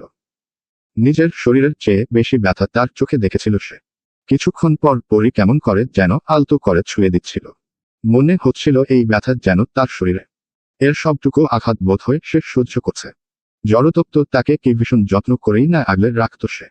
অথচ আজ তার শরীরের এতখানি ক্ষত, একটু আঙুল ছুঁয়ে দেওয়ার কেউ নেই। আপনা আপনি পেতে হাত চলে যায় নন্দিতার। বহু কষ্টে হাত দুটো টেনে হিঁচড়ে নিয়েছে সে পেটের উপর। না, ওই প্রাণটার কিছু হয়নি বোধ হয়। সে তো মা, সন্তানের কিছু হলে নিশ্চয়ই বুঝত। তোর বাপটাকে বড্ড সহজ মরণ দিয়েছি রে মেয়ে, তোকে এত সহজে মারতে মন চাইছে না। মুখের উপর ঝুঁকে এসে বলা লোকটার মুখাবয়ব সম্পূর্ণ স্পষ্ট না হলেও নন্দিতা বুঝল এটা জাওয়াদ শিকদার ছাড়া আর কেউ নয়। এমন ঘৃণ্য কাজ একমাত্র তার দ্বারাই সম্ভব। নন্দিতা প্রত্যুত্তর করছে না দেখে জাওয়াদ শিকদার তার পাশে থাকা একজনের কাঁধে হাত রেখে বেশ দাম্ভিকতার সাথে তাকে উদ্দেশ্য করে বলল, মানুষ যখন মরতে চায় সেই আর্তনাদ শুনেছিস? লোকটা কি বলল বোঝা গেল না। তবে জাওয়াদ শিকদার আবারও বলে ওঠেন, বেঁচে থাকা অনেক সহজ রে বেটা, মৃত্যু কঠিন। মরার জন্য মানুষ পায়ে পড়ে, মৃত্যু ভিক্ষা চায়। মানুষ যেমন কুকুরকে খাবার দিয়ে তৃপ্তি পায়, আমি তৃপ্তি পাই কারোর মৃত্যুর স্বাদ পূরণ করে। শেষের কথাটা বড্ড হিংস্র শোনালো। নন্দিতার বুকটা ধড়াস করে উঠল। এই লোকগুলোকে যে তার সাথে খুব অমানবিক অত্যাচার করতে চলেছে তা বেষ্টের পাচ্ছে সে। কিন্তু এখন উপায়। এই মুহূর্তে মনে মনে ধূসরকে স্মরণ করছে নন্দিতা। আচ্ছা, ধূসর কি জানে না? কথাটা মাথায় আসতেই সাথে সাথে মাথায় এলো দুর্জয়ের কথা। এই লোকগুলোকে কি তাকেও ধরে এনেছে? কৌতূহল দমিয়ে রাখতে না পেরে বড্ড ক্লান্ত কণ্ঠে নন্দিতা জিজ্ঞাসা করল, দুর্জয়, দুর্জয় কোথায়? ওকে কোথায় রেখেছিস জানোয়ারের দল? জাওয়াদ শিকদার যেন ভারী মজা পেলেন এই কথায়। তবে কিছু বললেন না মুখে। পাশে দাঁড়িয়ে থাকা তৈমুর হাসতে হাসতে বলল, দেবদাস হয়ে হসপিটালের কোন বেডে পড়ে আছে কে জানে। কিংবা দেখা গেল লাশটা তার মর্গে পাওয়া গেল। আউট হাউসের ঘরে নওরিনকে খাবার দিতে এসেছিল ধূসর। আগের চেয়ে খানিকটা সুস্থ হলেও শরীরের ক্ষতগুলো সেরে উঠছে না কোনোভাবে, বরং ইনফেকশন হয়ে গেছে কয়েক জায়গায়। পকেট থেকে ফোন বের করে চটজলদি কল দিল সে নাইমকে। কোনো প্রকার বিবৃতি না দিয়ে তারা দেওয়া কণ্ঠে বলল, নাইম ভাই, কোনো রকম প্রশ্ন না করে আমার আউট হাউসে আসতে পারবে একবার? It's emergency. নাইম কলটা কেটে দিয়ে সামনে বসে থাকা মেয়েটার দিকে তাকালো। সাদা ধবধবে বিছানায় বসে রক্তচক্ষু নিয়ে তাকিয়ে আছে তার দিকে। মুখ দেখেই বোঝা যাচ্ছে সুযোগ পেলে সে নাইমের উপর ঝাঁপিয়ে পড়তে একটুও দ্বিধা করবে না। সেদিকে তাকিয়ে খানিকটা মস্করার সুরে নাইম বলে উঠল, এভাবে তাকিয়ে আছেন কেন? মনে হচ্ছে ছাড়া পেলেই ঝাঁপিয়ে পড়বেন আমার উপর। মেয়েটা উত্তর দিল না। তবে তার চোখের ভাষায় স্পষ্ট ফুটে উঠল কয়েকটা শব্দ। ছাড়াটা পাই শুধু একবার। নাইম খানিকটা ঝুঁকে এগিয়ে গেল মেয়েটার দিকে। অতঃপর তার বাঁধা দুই হাতের দিকে তাকিয়ে ঠোঁট চেপে হাসতে হাসতে বলল, পুরুষের উপর কোনো মেয়েরই শরীর ঝাঁপিয়ে পড়লে সেটাতে রোমান্স হয়। Do you want? নাইমের লাগাম ছাড়া নির্লিপ্ততা কথায় তবদা খেয়ে চোখ বড় বড় করে তাকালো তনুজা। মুখে বিড়বিড় করে উচ্চারণ করল, নির্লজ্জ ডাক্তার। নাইম ঠোঁট কামড়ে হাসল। সাথে সাথে বলল, কবুলটা শুধু একবার বলুন, নির্লজ্জ ডাক্তারের নির্লজ্জতা হাতে কলমে বুঝিয়ে দেব আপনাকে। মরে গেলেও আপনাকে বিয়ে করব না আমি। বিয়েটা তো করতেই হবে, তাও আমাকেই। আর রইল মরার ব্যাপার, সেটা না হয় দুজন একসাথে প্র্যাকটিস করব। খানিকটা থেমে নাইম আবারও বলে উঠল, আমি এখন আসছি, জরুরি ডাক পড়েছে। এসে আপনার হিসেব পুরো করছি। তনুজা খানিকটা তাচ্ছিল্য ভরা কণ্ঠে বলে উঠল, সব পেশেন্টকেই এভাবে ধরে বেঁধে বেডরুমে নিয়ে আসেন নাকি? সেখানে থেকেই কেউ কল দিয়েছিল নিশ্চয়ই। সবাইকে আনি কিনা সেটা তো দেখতেই পাবেন। আফটার অল আমার বেডরুমের পার্মানেন্ট পার্টনার আপনি। কথাটা শেষ করে আলতো করে হেসে ঘর ছেড়ে বেরিয়ে যায় নাইম। রাগে ফুঁসতে ফুঁসতে তনুজা তাকিয়ে থাকে তার যাওয়ার দিকে। করুণ কণ্ঠে বলে, ব্যথা পাচ্ছি আমি। নাইম ঘর ছেড়ে বেরিয়ে গেল। সাথে সাথে ঝড়ের গতিতে ফিরে এসে তনুজার হাতের বাঁধনটা খুলে দিয়ে ডান হাত রাখল তার গেলে। বড্ড নরম কণ্ঠে বলল, প্লিজ কোথাও যাবেন না। ঘুমের ইঞ্জেকশন দিয়েছি, কিছুক্ষণের মধ্যেই আপনার চোখে ঘুম নেমে আসবে। আপনার ভীষণ পরিমাণ ঘুমের প্রয়োজন। একটু শান্তিতে ঘুমান প্লিজ। আপনাকে এভাবে দেখলে আমার যে এখানে ব্যথা হয়। নিজের বুকের দুই ফুসফুসের ঠিক মাঝে সামনে স্টার্নাম আর পিছনে চতুর্থ থেকে ষষ্ঠ পাঁজর দ্বারা বেষ্টিত খানিকটা বামপাশে হেলে অবস্থান করা হৃৎপিণ্ডের উপর আঙুল তাক করে শেষোক্ত কথাটা বলেন নাইম। তনুজা কেমন যেন মিলিয়ে গেল এ কথায়। বালিশ টেনে মাথায় নিয়ে শুয়ে পড়ল চুপচাপ। মুখে হাসি ফুটে উঠল নাইমের। সেটুকু বহাল রেখে খানিকটা ঝুঁকে তনুজার কপালে আলতো করে ঠোঁট ছোঁয়াল। সাথে সাথেই দুর্বল কণ্ঠে তনুজা বলে উঠল, সবসময় এভাবে ছোবেন না আমাকে। ঠিক আছে, তাহলে মাঝে মাঝে ছোবো, আর একটু গভীরভাবে ছোবো। ঠোঁটের কোণে লেপ্টে থাকা দুষ্টু হাসিটুকু নিয়েই ঘর ছাড়ল নাইম। তনুজার চোখে তখন রাজ্যের ঘুম। গায়ের চাদরটা ভালো করে জড়িয়ে নিয়ে চোখ বুজে ফেলল সে। যেন কত রাত ঘুম হয়নি তার। কিডন্যাপিং এর পর থেকে সত্যিই তো ঘুম হয়নি তার। প্রথমের রাতগুলো শারীরিক ব্যথা যন্ত্রণায়, আর পরের রাতগুলো মানসিক যন্ত্রণায়। ভালোবাসার মানুষটাকে চোখের সামনে পাগলের মতো ছটফট করতে দেখে, তার ভালোবাসায় যন্ত্রণায় দগ্ধ হতে দেখে সেও যে পুড়ছিল, মরছিল, ছটফট করছিল। অথচ এই যন্ত্রণার রক্তক্ষরণ কেউ দেখে না, কেউ বোঝে না। স্বীকৃতি নেই যে হসপিটালের বেশিরভাগ ডিউটি নাইমের টাইমে শিফট। তাই বেশ সকাল সকাল ওঠার অভ্যাসও তার আছে। আর সকাল সকাল ওঠা মানেই টানা কয়েক মিনিট মর্নিং ওয়াক করে এসে বেশ খানিকটা সময় ব্যালকনিতে বসা। এই সময়টা মূলত গরম ধোয়া ওঠা চা আর সাথে বই নিয়ে বসে সে। এই ফাঁকে মাঝে সাঝে বেফাস চোখ চায় তার পাশের ফ্ল্যাটের ব্যালকনির দিকে। তার থেকে 2 তলা নিচের ব্যালকনিতে তার মতোই একজন রোজ আসে। সময় নিয়ে বারান্দার গাছগুলোতে জল দেয়, একপাশে খাঁচায় বন্দি বুলবুলিকে খাবার দিয়ে নিজেও দাঁড়ায় তার সামনে চাহাতে। অতপর বাকবাকুম কণ্ঠে কথা বলে অনেকটা সময়। দৃশ্যটা চোখে ধরার সাথে সাথে কখন যে মনে ধরে যায় টের পর্যন্ত পায় না নাইম। অভ্যাস মূলত ভীষণ খারাপ একটা জিনিস। তার ছন্দপতন হলেই হাহাকার ছড়িয়ে দেয় বাতাসে। ঠিক এমনই এক হাহাকারে জর্জরিত করেছিল তাকেও। যখন দিন যায়, রাত যায় অথচ ওই বারান্দা ফাঁকা পড়ে থাকে। গাছগুলো পানির অভাবে শুকিয়ে যায় দিনে দিনে। পাখিটার জন্য মন ছটফট করতে থাকে তার। 2 দিন যেতে না যেতেই অনাহারে মুমূর্ষু পাখিটাকে দেখে যেন নিজের কথা মনে পড়ে তার। মেয়েটার উপস্থিতির অভাবে যেমনভাবে মিলিয়ে যাচ্ছে বুলবুলি পাখিটা, তেমন করেই যেন শূন্যতায় মিলিয়ে যাচ্ছে সেও। সেদিন রাতেই তাই ফন্দি করে পাইপ বিয়ে উঠে পড়ে সে ওই বারান্দায়। 3 তলার রুম হওয়ায় খুব একটা কষ্ট করতে হয়নি তাকে। সকলের চোখের আড়ালে উঠে গিয়ে গাছগুলোতে পানি দেয় সে, এরপর খাঁচায় বন্দি পাখিটাকে নিয়ে নেমে পড়ে সেখানে থেকে।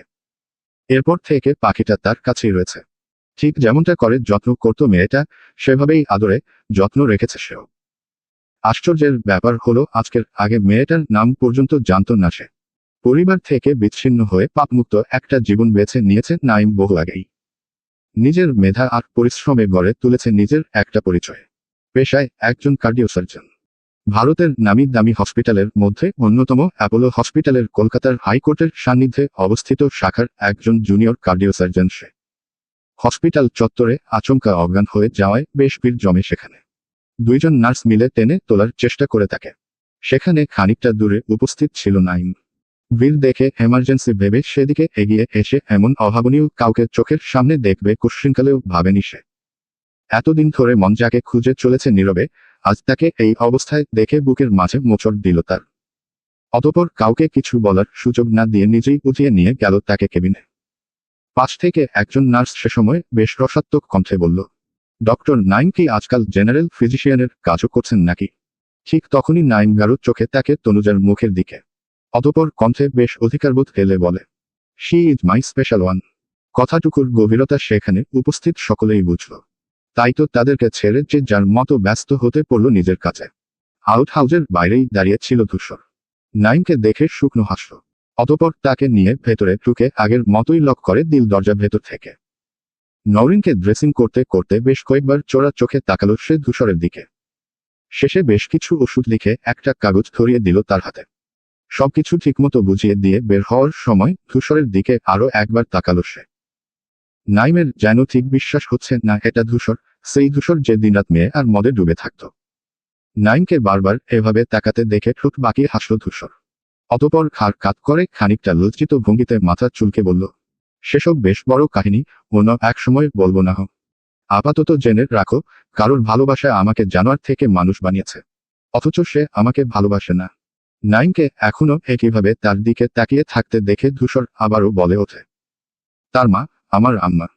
তাকে তো পেলাম না এই জীবনে, তবে আমার মায়ের অভাববোধ পূরণ হতে আম্মা পেলাম। আমি মামা গন্ধ পাই তার আঁচলে যেন। আমার বাপের মৃত্যুপুরী থেকে বাঁচিয়ে লুকিয়ে রেখেছি আমি আম্মাকে এখানে। শেষের কথাটা শুনে চমকে তাকালো নাইম তার দিকে। ধূসরের মুখে কথাটা শুনে সবচেয়ে বেশি অবাক হয়েছে সে। কারণ জাওয়াদ শিকদার খুন করে এলেও ধূসর সেটাকে মাটি চাপা দেওয়ার মতো অন্ধভক্তি করা বাপের ছেলে সে। নাইম আর খুব বেশি আগ্রহ দেখালো না বিষয়টাতে। এই পরিবার এমনকি নিজের বাপের থেকেও যথেষ্ট দূরত্ব রাখে সে। মায়ের সাথে কথা হয় যার মাঝে মধ্যে, তবে তার স্থায়িত্ব খুবই কম। ধূসর তার চাচাতো ভাই হলেও তার সাথে যোগাযোগ তার নেই বিশেষ। বলতে গেলে এই বাড়ি, এই পরিবারের অংশ হয়েও নিজেকে বেশ সুন্দরভাবে সবকিছু থেকে দূরে রেখেছে সে। নরিন ঘুমাচ্ছে। ঘুমের ইনজেকশন দিয়ে গেছে নাইম তাকে। পাশের ঘরে অনর্বত পায়চারি করছে ধূসর। আজ 2 দিন নন্দিতার কোনো খোঁজ নেই। ফোন বন্ধ, ফ্ল্যাটের বাড়িতে, গড়িয়ার বাড়িতে সব জায়গায় তালা দেওয়া। নওরিনের অসুস্থতা বেড়ে যাওয়ায় বাড়ি ফেরার খুব একটা বের হতে পারছেন না সে। কিন্তু লোক লাগিয়ে হন্যে হয়ে খুঁজে চলেছে সে নন্দিতাকে। সেদিনের ঘটনার পর আর কিছু জানতে পারছে না। অস্থিরতায় নিজের চুল নিজে ছিঁড়তে ইচ্ছে করছে তার। এমন সময় একটা কল এলো তার ফোনে। আর সাথে সাথেই বিশাল লাইব্রেরি রুমের নীরবতার মাঝে সশব্দে ঝড় উঠল। একটা এলোমেলো দুর্বিষহ তাণ্ডব শেষে প্রকৃতি যেমন শান্ত হয়, ধূসর থামল তেমন করেই। লাইব্রেরি রুমের সবকিছু এলোমেলো। যেখানে সামান্য ধুলোবালিও সহ্য করত না সে, আজ সব ননভুন। এলোমেলো হয়ে পড়ে আছে একটা মাঝারি আকারের শেলফ। বইগুলো অনাদর, অবহেলায় বিছিয়ে মেঝেতে। অগোছালো ঘরে সবচেয়ে অগোছালো, ছন্নছাড়া ধূসর নিচে। নন্দিতার মৃত্যুর খবরটা প্রতিটা নিউজ চ্যানেল, মিডিয়ায় রটে গেছে আজ। সেই সাথে হু হু করে ছড়িয়ে পড়েছে বিধ্বস্ত এক মানুষের কথা, সম্পর্কে যে তার স্বামী। মানসিক ভারসাম্য হারিয়ে তিনি এখন হসপিটালের বিছানায়। নিউজ চ্যানেল থেকে এই খবরটা শুনে সাথে সাথেই ধূসরের লোকরা তাকে জানায় সব। আর এরপরই গর্জে ওঠে ধূসর। চোখে মুখে তার অসহায়ত্বের সাথে সাথে ক্রোধের ছাপ স্পষ্ট। শেলফের কোণা লেগে বাম হাতের তালুতে অনেকখানি কেটে গেছে ধূসরের। ক্ষত গভীর হওয়ায় রক্ত ঝরছে বেশ। অথচ সে বিষয়ে বিন্দুমাত্র আক্ষেপ নেই, তারা নেই তার। শরীরের ব্যথার চেয়ে যন্ত্রণা বেশি হচ্ছে বুকে। কেউ বোধহয় বড্ড নিষ্ঠুরভাবে তার বুকে খামুচি দিয়ে বের করে ফেলছে সেখানে থাকা মানুষটাকে। ভীষণ রকম যন্ত্রণা, হাহাকারের দেয়ালে পিঠ হেলিয়ে হাঁটু মুড়ে বসে ধূসর। বাম হাত হাঁটুর উপর ঠেকিয়ে রেখেছে। হাত চুইয়ে রক্ত গড়িয়ে পড়ছে মেঝেতে। অথচ তার সম্পূর্ণ নজর ডান হাতে ধরে রাখা ফোনটায়, সেখানে চলছে আজকের নিউজ। দেখানো হচ্ছে দুর্জয়কে ঘিরে নানান সান্ত্বনার বাণী। ধূসর থুতনি ঠেকায় হাঁটুতে। মিনমিনিয়ে বলে, সম্পর্কের নাম নেই বলে তোমার বেদনা জিতে গেল অ্যাডভোকেট দুর্জয় আহসান। এবারও জিতে গেলে তুমি। তাকে পেয়েও জিতলে, হারিয়েও জিতলে। অথচ আমি না পেয়েই সব হারালাম। কড়া ডোজের ঘুমের ওষুধের কারণে বেহুশের মতো ঘুমাচ্ছেন নূরেন। ধূসরের সাহস হলো না এই খবর তাকে দেওয়ার। দরজাটা লাগিয়ে চুপচাপ বেরিয়ে গেল সে আউটহাউস ছেড়ে। শিকদার বাড়ির বিশাল ভবনের সামনে দাঁড়িয়ে মাথা উঁচু করে তাকালো ধূসর। চোখে মুখ তার ভীষণ রকম কঠিন। এই ভবনের দিকে আজীবন সে গর্ব নিয়ে তাকাত। অহংকার করত এই সুন্দর, পরিপাটি, দম্ভে ভরা ভবন নিয়ে। অথচ আজ কয়েক লহমায় কেমন যেন গিলতে আসার রাক্ষসপুরী লাগছে এই ভবনকে। যেন এখানে যারা থাকে তারা মানুষ নয়, একটা নরপিশাচ। অবশ্য তার চেয়ে কম বাকি। সাদা রঙের বিশাল ভবনে ওঠার আগে রয়েছে বেশ কয়েকটা সিঁড়ি। এগুলো যেন দম্ভের সাথে জানান দেয় এই ভবন উচ্চতায় হোক বা দম্ভের সকলের চেয়ে উপরে। প্রথম সিঁড়িতে পা ফেলে ধূসর প্যাঁচার নজরে তাকায় ভুবনের দিকে। অতঃপর ঠোঁটের কোণে বাঁকা হাসি ফুটে ওঠে তার। শক্ত কণ্ঠে বলে, যে কোনো গল্পের নায়ক হয় একজন, অতিরিক্ত যে থাকে পরিস্থিতি তাকে বানায় ভিলেন। তার গল্পের নায়ক ছিল, ভিলেনের অভাবটা এবার পূরণ হোক। আর ভিলেন কখনো আপোষে আসে না, ক্ষমাও করতে জানে না। তার সেই কণ্ঠে কি যেন ছিল, মুহূর্তেই রৌদ্রোজ্জ্বল পরিবেশ বদলে গেল। সারি সারি কালো মেঘে ঢেকে গেল আকাশ। আর তারপরেই ঝমঝমিয়ে নেমে এলো বজ্রপাত সহ বৃষ্টি। নিজের ঘরে বারান্দার রিলিং ঘেঁষে দাঁড়িয়ে আকাশের দিকে চেয়ে ধূসর বলল, ধূলিঝড়, যেখানে ধুলো বালিতে সব আবছা। কেউ ঠাহর করতে পারবে না কোথায় তার উৎস। ঠাহর করার আগেই ঝড়ের তাণ্ডবে সব ননভুন। নন্দিতাকে যেখানে রাখা হয়েছে সে খবর স্বয়ং জাওয়াদ শিকদার আর তৈমুর ছাড়া আর কেউ জানে না। এমনকি তার সবচেয়ে বিশ্বস্ত ছোট ভাই লাবিবকেও জানায়নি কিছু। বিগত দিনগুলোতে একের পর এক যেভাবে তার চালে তাকেই মাতো দেওয়া হচ্ছে, এই কাজ তার কাছের মানুষ ছাড়া সম্ভব নয়। কিন্তু এই ঘরশত্রু বিভীষণটাকে ঠাহর করতে পারছেন না সে।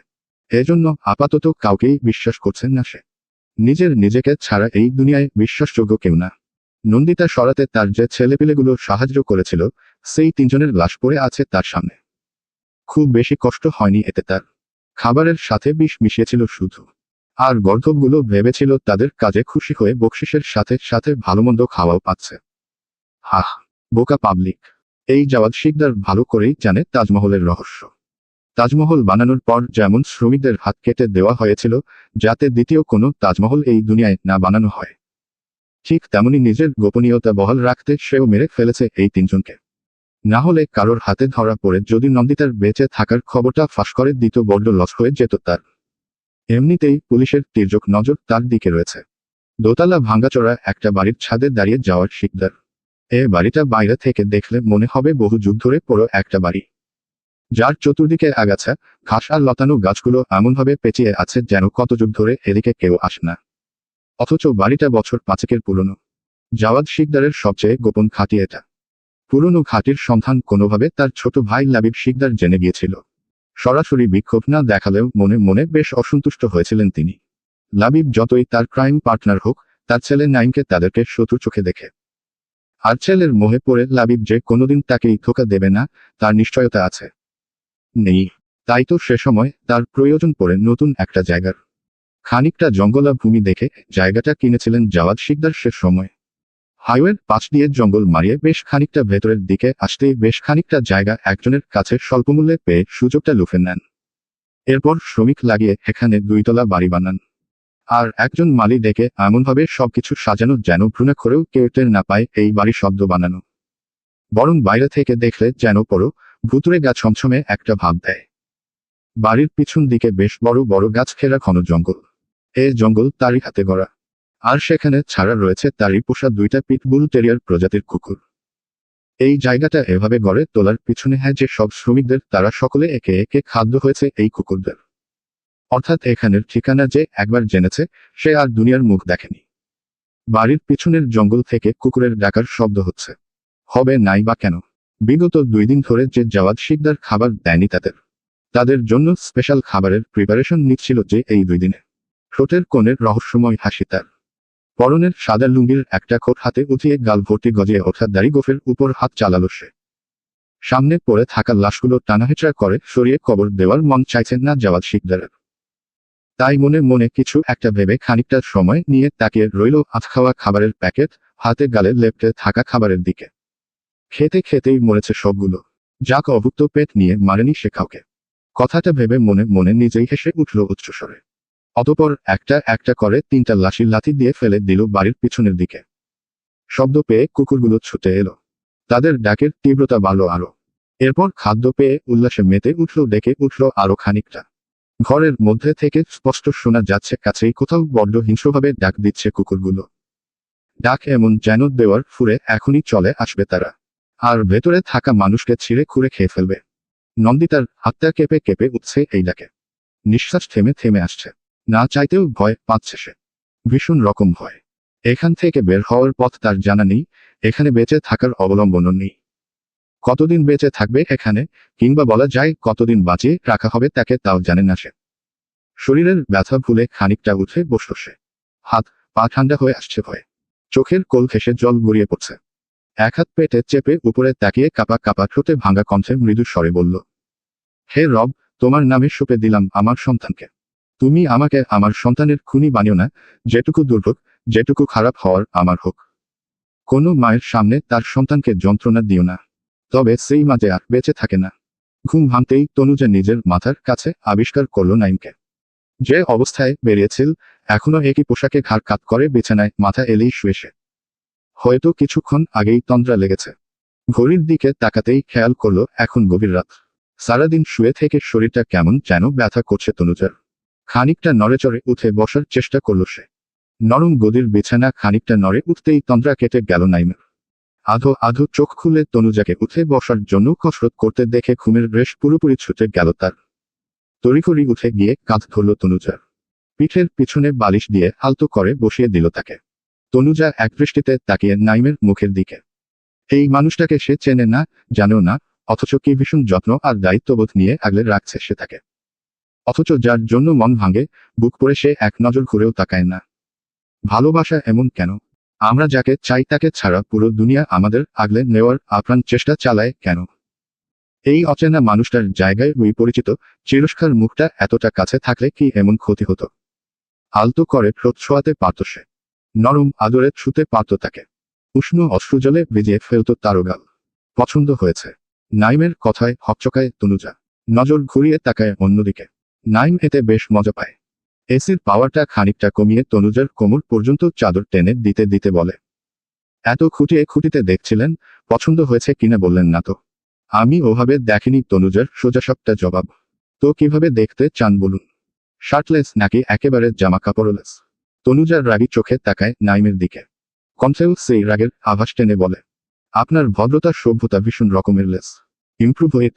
নাইম ঠোঁটের কোণে আঙুল ঠেকিয়ে ভাবুক কণ্ঠে বলে, আপনার থেকে একটু ধার দেওয়া যাবে? তনুজা ভ্রু কুঁচকে তাকালো নাইমের দিকে। তা দেখে নাইম খানিকটা ঝুঁকে তনুজার কাছাকাছি এসে বলল, ট্রাস্ট মি, ভদ্রতা সভ্যতা ধার নিতে নিতে আপনারটাও লেস করে দেব। সেই ঘটনার 5 দিন পেরিয়েছে। দুর্জয় সামলে উঠেছে খানিকটা। ঠিক যে সামলে উঠেছে এমনটা না, বরং আঘাতপ্রাপ্ত বাঘের মতো গর্জে উঠেছে। নিজের ভেতরে জ্বলতে থাকা ধুনুচিতে আঁচ দিয়ে আগুন জ্বালিয়েছে। যে তাপে সে নিজেও পুড়বে, আর পুড়িয়ে ফেলবে আশেপাশের সবকিছু। ইন্সপেক্টর আলোক তালুকদারকে কেবিনে প্রবেশ করতে দেখে উঠে বসে দুর্জয়। আলোক কাছে আসতেই ঠোঁটের কোণে তাচ্ছিল্যের হাসি ফুটে ওঠে তার। অন্যদিকে মুখ ফিরিয়ে বলে, সহানুভূতি দেখাতে এসেছেন নাকি উল্লাস? আলোক খানিকটা লজ্জিত হলো এ কথায়। প্রত্যুত্তরে বলল, এমনটা নয় অ্যাডভোকেট দুর্জয়। দুর্জয় এবার সরাসরি তাকালো তার চোখে দিকে। উগ্র রোষাদীপ্ত কণ্ঠে বলল, এটাই তো চেয়েছিলেন। আপনার স্ত্রী বিয়োগের দুঃখে এত বেশি কাতর ছিলেন যে ঠিক ভুল বিচার ছাড়াই আমার সর্বনাশ চেয়েছিলেন। ঠিক এই দৃশ্যই তো দেখতে চেয়েছিলেন আপনি, তাই না? আলোক কি বলবে ভেবে পেল না। খানিকটা নরম সুরে সে বলল, সত্যি কখনো চাপা থাকে না স্যার, আর সেই সত্যি আমার চোখে আঙুল দিয়ে দেখিয়ে দিয়েছে কেউ। এতগুলো বছর শুধু শুধু আপনাকে দোষারোপ করে গেছি, আর আপনি ভদ্রভাবে সেগুলো সহ্য করেছেন। আমার বোধহয় লজ্জিত হওয়া উচিত, কিন্তু আমার যে লজ্জার চেয়েও বেশি কিছু হচ্ছে। অপরাধবোধ হচ্ছে। আপনার অপরাধবোধ কি আপনার অভিশাপ ফিরিয়ে নিতে পারে? পারে কি আমার সবকিছু ফিরিয়ে দিতে? যদি পারে তবেই আমার থেকে ক্ষমার আশা করবেন, নয়তো না। আলোক আহত চোখে তাকিয়ে রইল দুর্জয়ের দিকে। অতঃপর প্রসঙ্গ পাল্টে বলল, আমার কিছু বিষয়ে সন্দেহ হচ্ছে স্যার। আমার মনে হচ্ছে ইনভেস্টিগেট অফিসারের মধ্যে গোপনে কারোর যোগাযোগ রয়েছে শিকদারের সাথে। পারতপক্ষে সে বারবার প্রমাণিত করার চেষ্টা করছে এটা একটা অ্যাক্সিডেন্ট, কোনো প্রি প্ল্যান্ড মার্ডার না।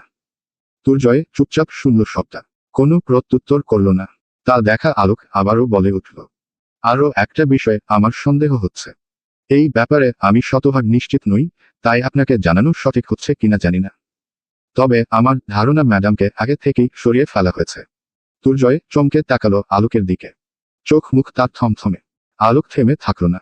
সে আবারও বলতে শুরু করল, শরীরের একটা অংশ খুঁজে পাওয়া যায়নি।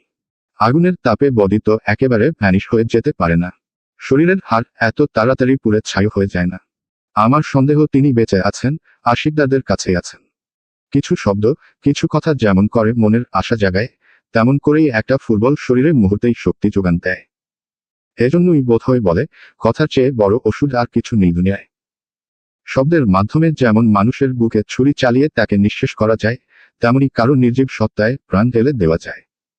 দুর্জয়কে দেখে এখন কোনোভাবেই দুর্বলচিত্তের মানুষ মনে হচ্ছে না। হাতে লাগানো স্যালাইনের ক্যানুলা টেনে ছিঁড়ে ফেলে হসপিটালের কেবিন থেকে বের হতে যায় সে। আলোক তাকে ধরে ফেলে অত্যন্ত সাবধানী কণ্ঠে বলে, আপনার কি মনে হয় না আপনি খুব বড় ভুল করতে যাচ্ছেন? আমাকে যেতে দিন অফিসার, শিকদারদের স্পর্ধা এবার আকাশচুম্বী। আমার স্ত্রীর দিকে যে হাত বাড়িয়েছে, সেই হাত পঙ্গু করে না দেওয়া অবধি আমি থামব না। শান্ত হন। এখন মাথা গরম করে সিদ্ধান্ত নেওয়ার সময় নয়। আমার সন্দেহ যদি সঠিক হয়, তবে ম্যাডামকে বাঁচানোর জন্য আপনাকে বেঁচে থাকতে হবে। আর এভাবে আপনি তাদের সামনে বাঁচতে পারবেন না। নন্দিতার সামনে দাঁড়িয়ে যাওয়া শিকদার তার দিকে নজর রেখে পায়চারি করে চলেছে অনবরত। নন্দিতা চোখ তুলে তাকালো তার দিকে। হাঁটু মুড়ে বসে আছে সে বহু কষ্টে। শরীরে এত ব্যথা কেন কে জানে। আচমকা যাওয়া শিকদার এগিয়ে এসে নন্দিতার গাল চেপে ধরলেন। দাঁতে দাঁত চেপে বললেন, হারামজাদি, তুই আমাকে ধ্বংস করবি। পুরো বাপের মতো নিমকহারাম হয়েছিস। বুদ্ধিটাও পেয়েছিস বাপের মতো। তোর বাপকে দেখেও শিক্ষা হয়নি তোর। শালি, আসছিল আমাকে বরবাদ করতে। এখন তাকিয়ে দেখ তোর হাল। মরে পচে গলে এখানে পড়ে থাকলেও কেউ দেখতে আসবে না তোকে। কেউ জানতেও পারবে না তোর লাশ কোথায়। সবচেয়ে মজার বিষয়, মরার সময় কাফন বুকে জড়িয়ে মরতেও পারবি না। জাওয়াদ শিকদারের চেপে ধরা আঙুল গর্ত হয়ে ঢুকে গেছে নন্দিতার গালে। ব্যথায় ছটফট করছে সে। কঠোর অমানুষের মতো হাতটা নন্দিতার কোমল চোয়াল একেবারে যেন পিষে ফেলবে তার হাতের তালুতে। চোখের কোল বেয়ে জল গড়িয়ে পড়ছে নন্দিতার। দুই হাতে সে প্রাণপণ চেষ্টা চালিয়ে যাচ্ছে জাওয়াদ শিকদারের হাত থেকে ছড়ানোর। অবশেষে স্বেচ্ছায় তাকে ছেড়ে দিলেন তিনি। নন্দিতা খানিকটা ঝুঁকে মুখ থুবড়ে পড়তে পড়তেও সামলে নিল নিজেকে। দুই হাত মাটিতে রেখে ওই অবস্থায় জাওয়াদ শিকদারের দিকে চাইল। চোখে তার কি ভীষণ রকম ক্রোধ। বেশিক্ষণ তাকানো যায় না সেদিকে। সেই কঠোর দৃষ্টি জাওয়াদ শিকদারের দিকে বহাল রেখে কণ্ঠ খানিকটা চওড়া করে বলল, পাপ তার বাপকেও ছাড়ে না। তোর পাপ ধ্বংস হবে। আমি পারিনি, আমার বাপ পারেনি তো কি হয়েছে? কেউ না কেউ আসবে ঠিক তোকে মাটির সাথে মিশিয়ে দিতে। প্রতিটা যুগে যুগে পাপ আসবে, ফেরাউনকে আসবে। আর সেই পাপ নির্মূল করতে মুসাও আসবে। তোর মতো পাপীর শাস্তি দেখার জন্য আমার দুই চোখ ঝলসে যাচ্ছে। শাস্তি আসুক, তোর শরীর যেন কোনো কীট পতঙ্গ পর্যন্ত ছুঁয়ে না দেখে। মৃত্যুর জন্য দুই হাত তুলে ভিক্ষা চাস, তবুও মৃত্যু যেন তোর নসিবে না আসে সহজে। এত মানুষের খালি হওয়া বুকের হাহাকার বৃথা যেতে পারে না কখনো। 3 মাস কেটে গেছে। দুর্জয় নিজেকে কোনো রকমে ব্যস্ত রেখেছে। রোজ কোর্টে যাওয়া আসা, ল ফার্মে সময় দেওয়া, নতুন নতুন কেস নিয়ে ব্যস্ত রাখছে নিজেকে। তবে এসবের সবটুকুই লোক দেখানো। রাতের আড়ালে আজও সে খুঁজে চলে নন্দিতাকে। নিজের লোকজন ছড়িয়ে ছিটিয়ে লাগিয়ে দিয়েছে শিকদারদের পিছনে, কোথাও থেকে একটা খবর আসার অপেক্ষা শুধু। রোজকার মতো আজও সন্ধ্যা করে বাড়ি ফিরে ক্লান্ত শরীরটা বিছানায় এলিয়ে দিয়েছে সে। তুহিনা বেগম আর আশরাফ সাহেব এখন দুর্জয়ের ফ্ল্যাটেই থাকছেন। ছেলেকে এক মুহূর্তের জন্য চোখের আড়াল করতে নারাজ তুহিনা। বিধায় কখন কি করে বসে এক গ্লাস স্যালাইন ওয়াটার করে এনে দুর্জয়ের মুখের সামনে ধরতেই স্বেচ্ছায় সেটা হাতে নিল সে। অতঃপর ঢকঢক করে এক চুমুকেই শেষ করে ফেলল।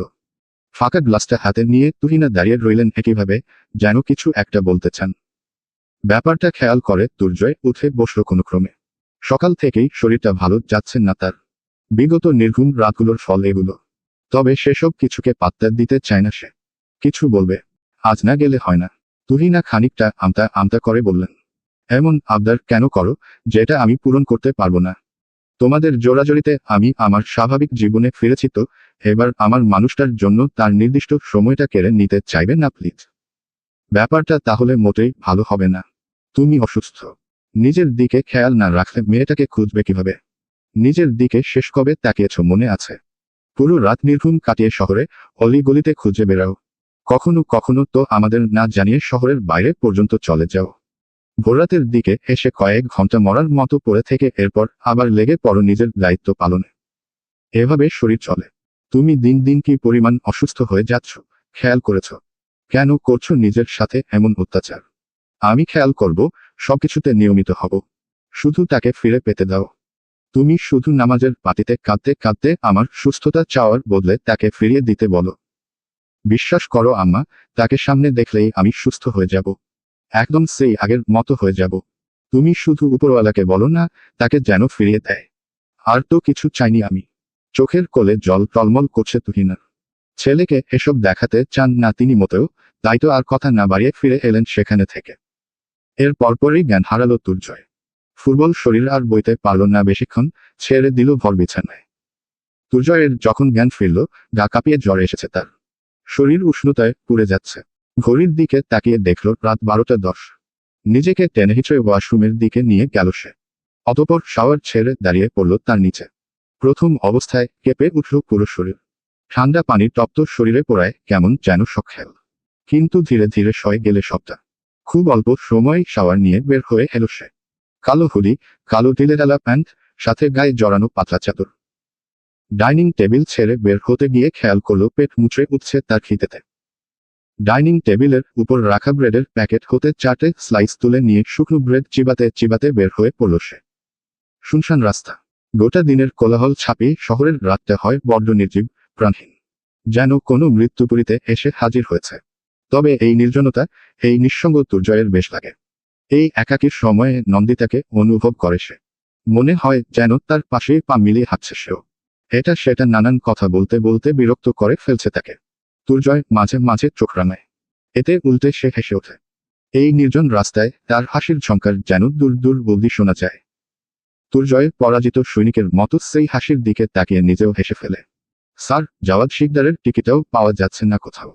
তবে ধূসর শিকদারের খোঁজ পেয়েছি। আজই বেশ পুরনো একটা ফ্যাক্টরির আশেপাশে দেখা গেছে তাকে। পাশে এসে উপস্থিত হয় তারই একজন লোক। টাকার বিনিময়ে যারা এসব ডিটেকটিভ কাজকর্ম করে থাকেন। দুর্জয় কিছুক্ষণ নীরব থেকে কি যেন ভাবল। তার কেন যেন মনে হচ্ছে এসবের সঙ্গে ধূসর যুক্ত। নন্দিতাকে সে পছন্দ করত, হয়তো তাকে পাওয়ার নেশায় এমনটা করেছে। কথাগুলো মনে হতেই আগুন জ্বলে ওঠে তার বুকে। মনে মনে প্রতিজ্ঞা করে, তাকে অক্ষত অবস্থায় না পেলে তুমি শেষ ধূসর শিকদার। রাত বিরাতে এসব মিশন চালানোর আইডিয়া এই ডিটেকটিভ টিমের। কারণ দিনের আলোতে মানুষ হয় মুখোশধারী। ঝা চকচকে বদনে তার লেপ্টে থাকে না বিন্দু পরিমাণ কোনো দাগ, অথচ রাত হলেই মানুষ হয়ে পড়ে পশু। বন্য জন্তুর চেয়েও অধম এই মনুষ্য জাতি। পশুরা তো মুখোশ পরে না ভালো দেখানোর, অথচ মানুষ নামক জীবের বৈশিষ্ট্যই হলো দিনের আলোয় সালাম ঠুকে রাতের অন্ধকারে আছলা বাস ঠুকিয়ে দেওয়া পিছন থেকে। আর সেই বন্য মুখোশ খোঁজার সবচেয়ে উপযুক্ত সময় এই গভীর রাত। দুর্জয় বাদে আরো 2জন মানুষ গাড়ি নিয়ে যখন সেই ফ্যাক্টরির সামনে পৌঁছালো, ততক্ষণে সেখানে 3টে পুলিশের গাড়ি দাঁড়িয়ে। সতর্ক হয়ে গাড়িটা ঘুরিয়ে বেশ দূরেই পার্ক করলো তারা। অতঃপর আড়াল থেকে খেয়াল করল সেই ফ্যাক্টরিতে গিজগিজ করছে পুলিশের টিম। ভেতর থেকে বের করে আনা হচ্ছে ঢের বেআইনি জিনিসপত্র। হিসেবটা ঠিক মেলাতে পারল না দুর্জয়। ধূসরকে আজ সকালেই দেখা গেছে এখানে, অথচ আজই রেড পড়ল এই পরিত্যক্ত ফ্যাক্টরিতে। যদি এসবের পিছনে ধূসর থাকে, তবে কেন করল সে এমনটা? নিজেদেরই এত বড় একটা ক্ষতি করার পিছনে কারণ কি? বন্ধ ঘরের মধ্যে দিন কিংবা রাতের খোঁজ পাওয়া মুশকিল। মোটা শেকলের বেরির সাথে বাঁধা নন্দিতার হাত পা। নিজেকে কেমন যেন জেলের কয়েদি মনে হয় তার। সময়মতো তিনবেলা শুধু খেতে দেয় তাকে, আর সে সময়ই যৎসব তার ভৎসনা গঞ্জনা শোনায় সে। কিন্তু জাওয়াদ শিকদারের গন্ডারের মতো মোটা চামড়ায় সেসবের কোনো আসর পড়ে না। উল্টে মিচকে হেসে বেরিয়ে যায় সে। প্রথম নন্দিতা খাবার ফেলে রাখত সেভাবেই। কিন্তু নিজের সন্তানের কথা চিন্তা করে কোনোমতে খাবারগুলো খায় সে। 5 মাসের উঁচু পেট নিয়ে ঠিকমতো নড়াচড়া করতে কষ্ট হয় তার। তবুও সেই ঘরের মধ্যে পায়চারি করে সে। ভারী শেকল বইতেই হাঁটে সে। বাচ্চাটা যেন একটু মুভমেন্ট পায়, সুস্থ সবলভাবে দুনিয়ার আলো দেখতে পায়, এই তার শেষ ইচ্ছে। জাওয়াদ শিকদার চাইছে এই সন্তানটা ভূমিষ্ঠ হোক। এতদিনে এটুকু বেশ বুঝতে পেরেছে নন্দিতা। নইলে এই 3টে মাস এভাবে বাঁচিয়ে রাখত না তাকে। কিন্তু তার আসল উদ্দেশ্য সম্পর্কে এখনো অবগত নয় সে। হাঁটতে হাঁটতে ক্লান্ত হয়ে মেঝেতে বিছানো চটাইয়ের উপর বসে পড়ে নন্দিতা। অতঃপর কান্না বিগলিত কণ্ঠে বলে, তোকে বাঁচতে হবে। আমার বাপের অসম্পূর্ণ কাজ আমি শেষ করতে পারিনি, তবে তোকে শেষ করতে হবে। যে অন্যায়ের সাক্ষী তুই জন্মের আগে থেকে, তার বিরুদ্ধে রুখে দাঁড়াতে হবে। শিকদারদের নাম নিশান মেটানোর জন্য তোর জন্ম সার্থক হোক। তনুজাকে এক প্রকার জোর করে নিজের বাড়িতে আটকে রেখেছে নাইম। প্রতিবার বাইরে বের হওয়ার আগে বাইরে থেকে গেট লক করে দিয়ে যায়, আর ফিরে এসে রণচণ্ডীর রূপে তনুজাকে দেখতে বেশ লাগে তার। সে সময় তনুজাকে দেখলে স্বয়ং অজগর সাপ অবধি লজ্জা পেয়ে যাবে। নাক গাল ফুলিয়ে এমনভাবে ফুঁসতে থাকে সে। এই 3 মাসে সারাদিন বাড়িতে শুধু বসে থাকতে ভীষণ অস্বস্তি লাগে তনুজার। তাই আজকাল নিজেই রান্নাঘরে যায় সে। ফ্রিজ খুলে চেক করে কি উপস্থিত আছে সেখানে। অতঃপর হাতের কাছে যা পায় তাই দিয়েই রান্না করে। তনুজাকে খানিকটা স্বাভাবিক দেখে আজকাল নতুন করে একটা জুলুম চালায় নাইম। রাতে বাড়ি ফেরার সময় রোজ কিছু না কিছু নিয়ে এসে বলে, এটা রান্না করে দাও, ওটা বানিয়ে দাও, এটা খেতে ইচ্ছে করছে, এমন কত কিছু। আজও তার অন্যথায় হয়নি। বাড়ি ফিরে নাইমের নজর যায় প্রথমেই কিচেনের দিকে। আজ একটু সন্ধ্যা বাড়ি ফিরেছ সে। রোগীর চাপ কম ছিল বিধায় তাড়াতাড়ি বেরিয়ে আসতে পেরেছে আজ। ফেরার পথে রোজকার মতো বাজারের পথ দিয়ে ফেরার সময় সামনেই এক বয়স্ক লোককে ছোট মাছ বিক্রি করতে দেখল। খানিকটা এগিয়ে যেতেই লোকটা গ্রাম্য ভাষায় উচ্চকণ্ঠে বলে উঠল, একেরে তাজা চুনো মাছ ভাইজান। লিয়া যান, বৌডা একটু চিল্লামিল্লি করলা না, কিন্তু রান্না করলি যেতেস। মুখি আঙুল দিয়া চাটবার লাগবো। বাইছা খুইচা একেরে পেঁচ, লঙ্কা আর মশলা দিয়ে খসা মাজা কইরা চুলায় বসাই দিবেন, 1 গামলা ভাত খাই ফেলতে পারবেন গো সাহেব। শহরের লোক এইসব দেখছেন নি আগে। লোকটার কথা আধো যা বুঝো, তাতে যে এই রাতের বেলায় এই মাছ নিয়ে ঘরে ঢুকলে বউ পেটাতে পারে, এটা নিশ্চিত। বউ, এই শব্দটা কেমন যেন শিহরণ জাগালো তার তনে মনে। তার ঘরেও তো একজন আছে। কাগজে কলমে না হোক, তার মনে মনে বিয়ে করে স্বীকৃতি পাওয়া বউ। আর তাই তো এই মার খাওয়ার সুযোগ লুফে নিতে 1 কেজি ছোট মাছ কিনে নিল সে। তনুজা ঝাল করে মুরগির রান্না করেছে। নাইমের ঝাল খাবার পছন্দ বিধায় এভাবেই রান্না করে সে আজকাল। তবে সে যে একদম ঝাল খেতে পারে না। তাই রান্নার শেষে তরকারি থেকে মাছ মাংস ধুয়ে নিয়ে এরপর খায় সে। সেটা অবশ্য নাইমের অগোচরে। কারণ এই লোক একবার এই বিষয়ে জানতে পারলে ঘর থেকে ঝাল জিনিসটাই উঠিয়ে ফেলবে। নাইমের এই নিব্বি মার্কা পাগলামির জন্যই তাকে সবচেয়ে বেশি অসহ্য লাগে তনুজার। রান্নার শেষে সবকিছু গুছাতে তনুজা মনে মনে নিজেকে প্রস্তুত করছে। নাইমের এই অদ্ভুত বাড়াবাড়ির রকমের অধিকারবোধ খাটানো বন্ধ করবে সে। এটা কেমন ধরনের পাগলামি, যেখানে এভাবে ঘরবন্দি করে রেখে দেওয়া হয় তাকে। তার নিজস্ব জীবন নেই, ক্যারিয়ার নেই, সবকিছু জলাঞ্জলি দিয়ে এখানে এভাবে পড়ে থাকার মানে কি? চলবে।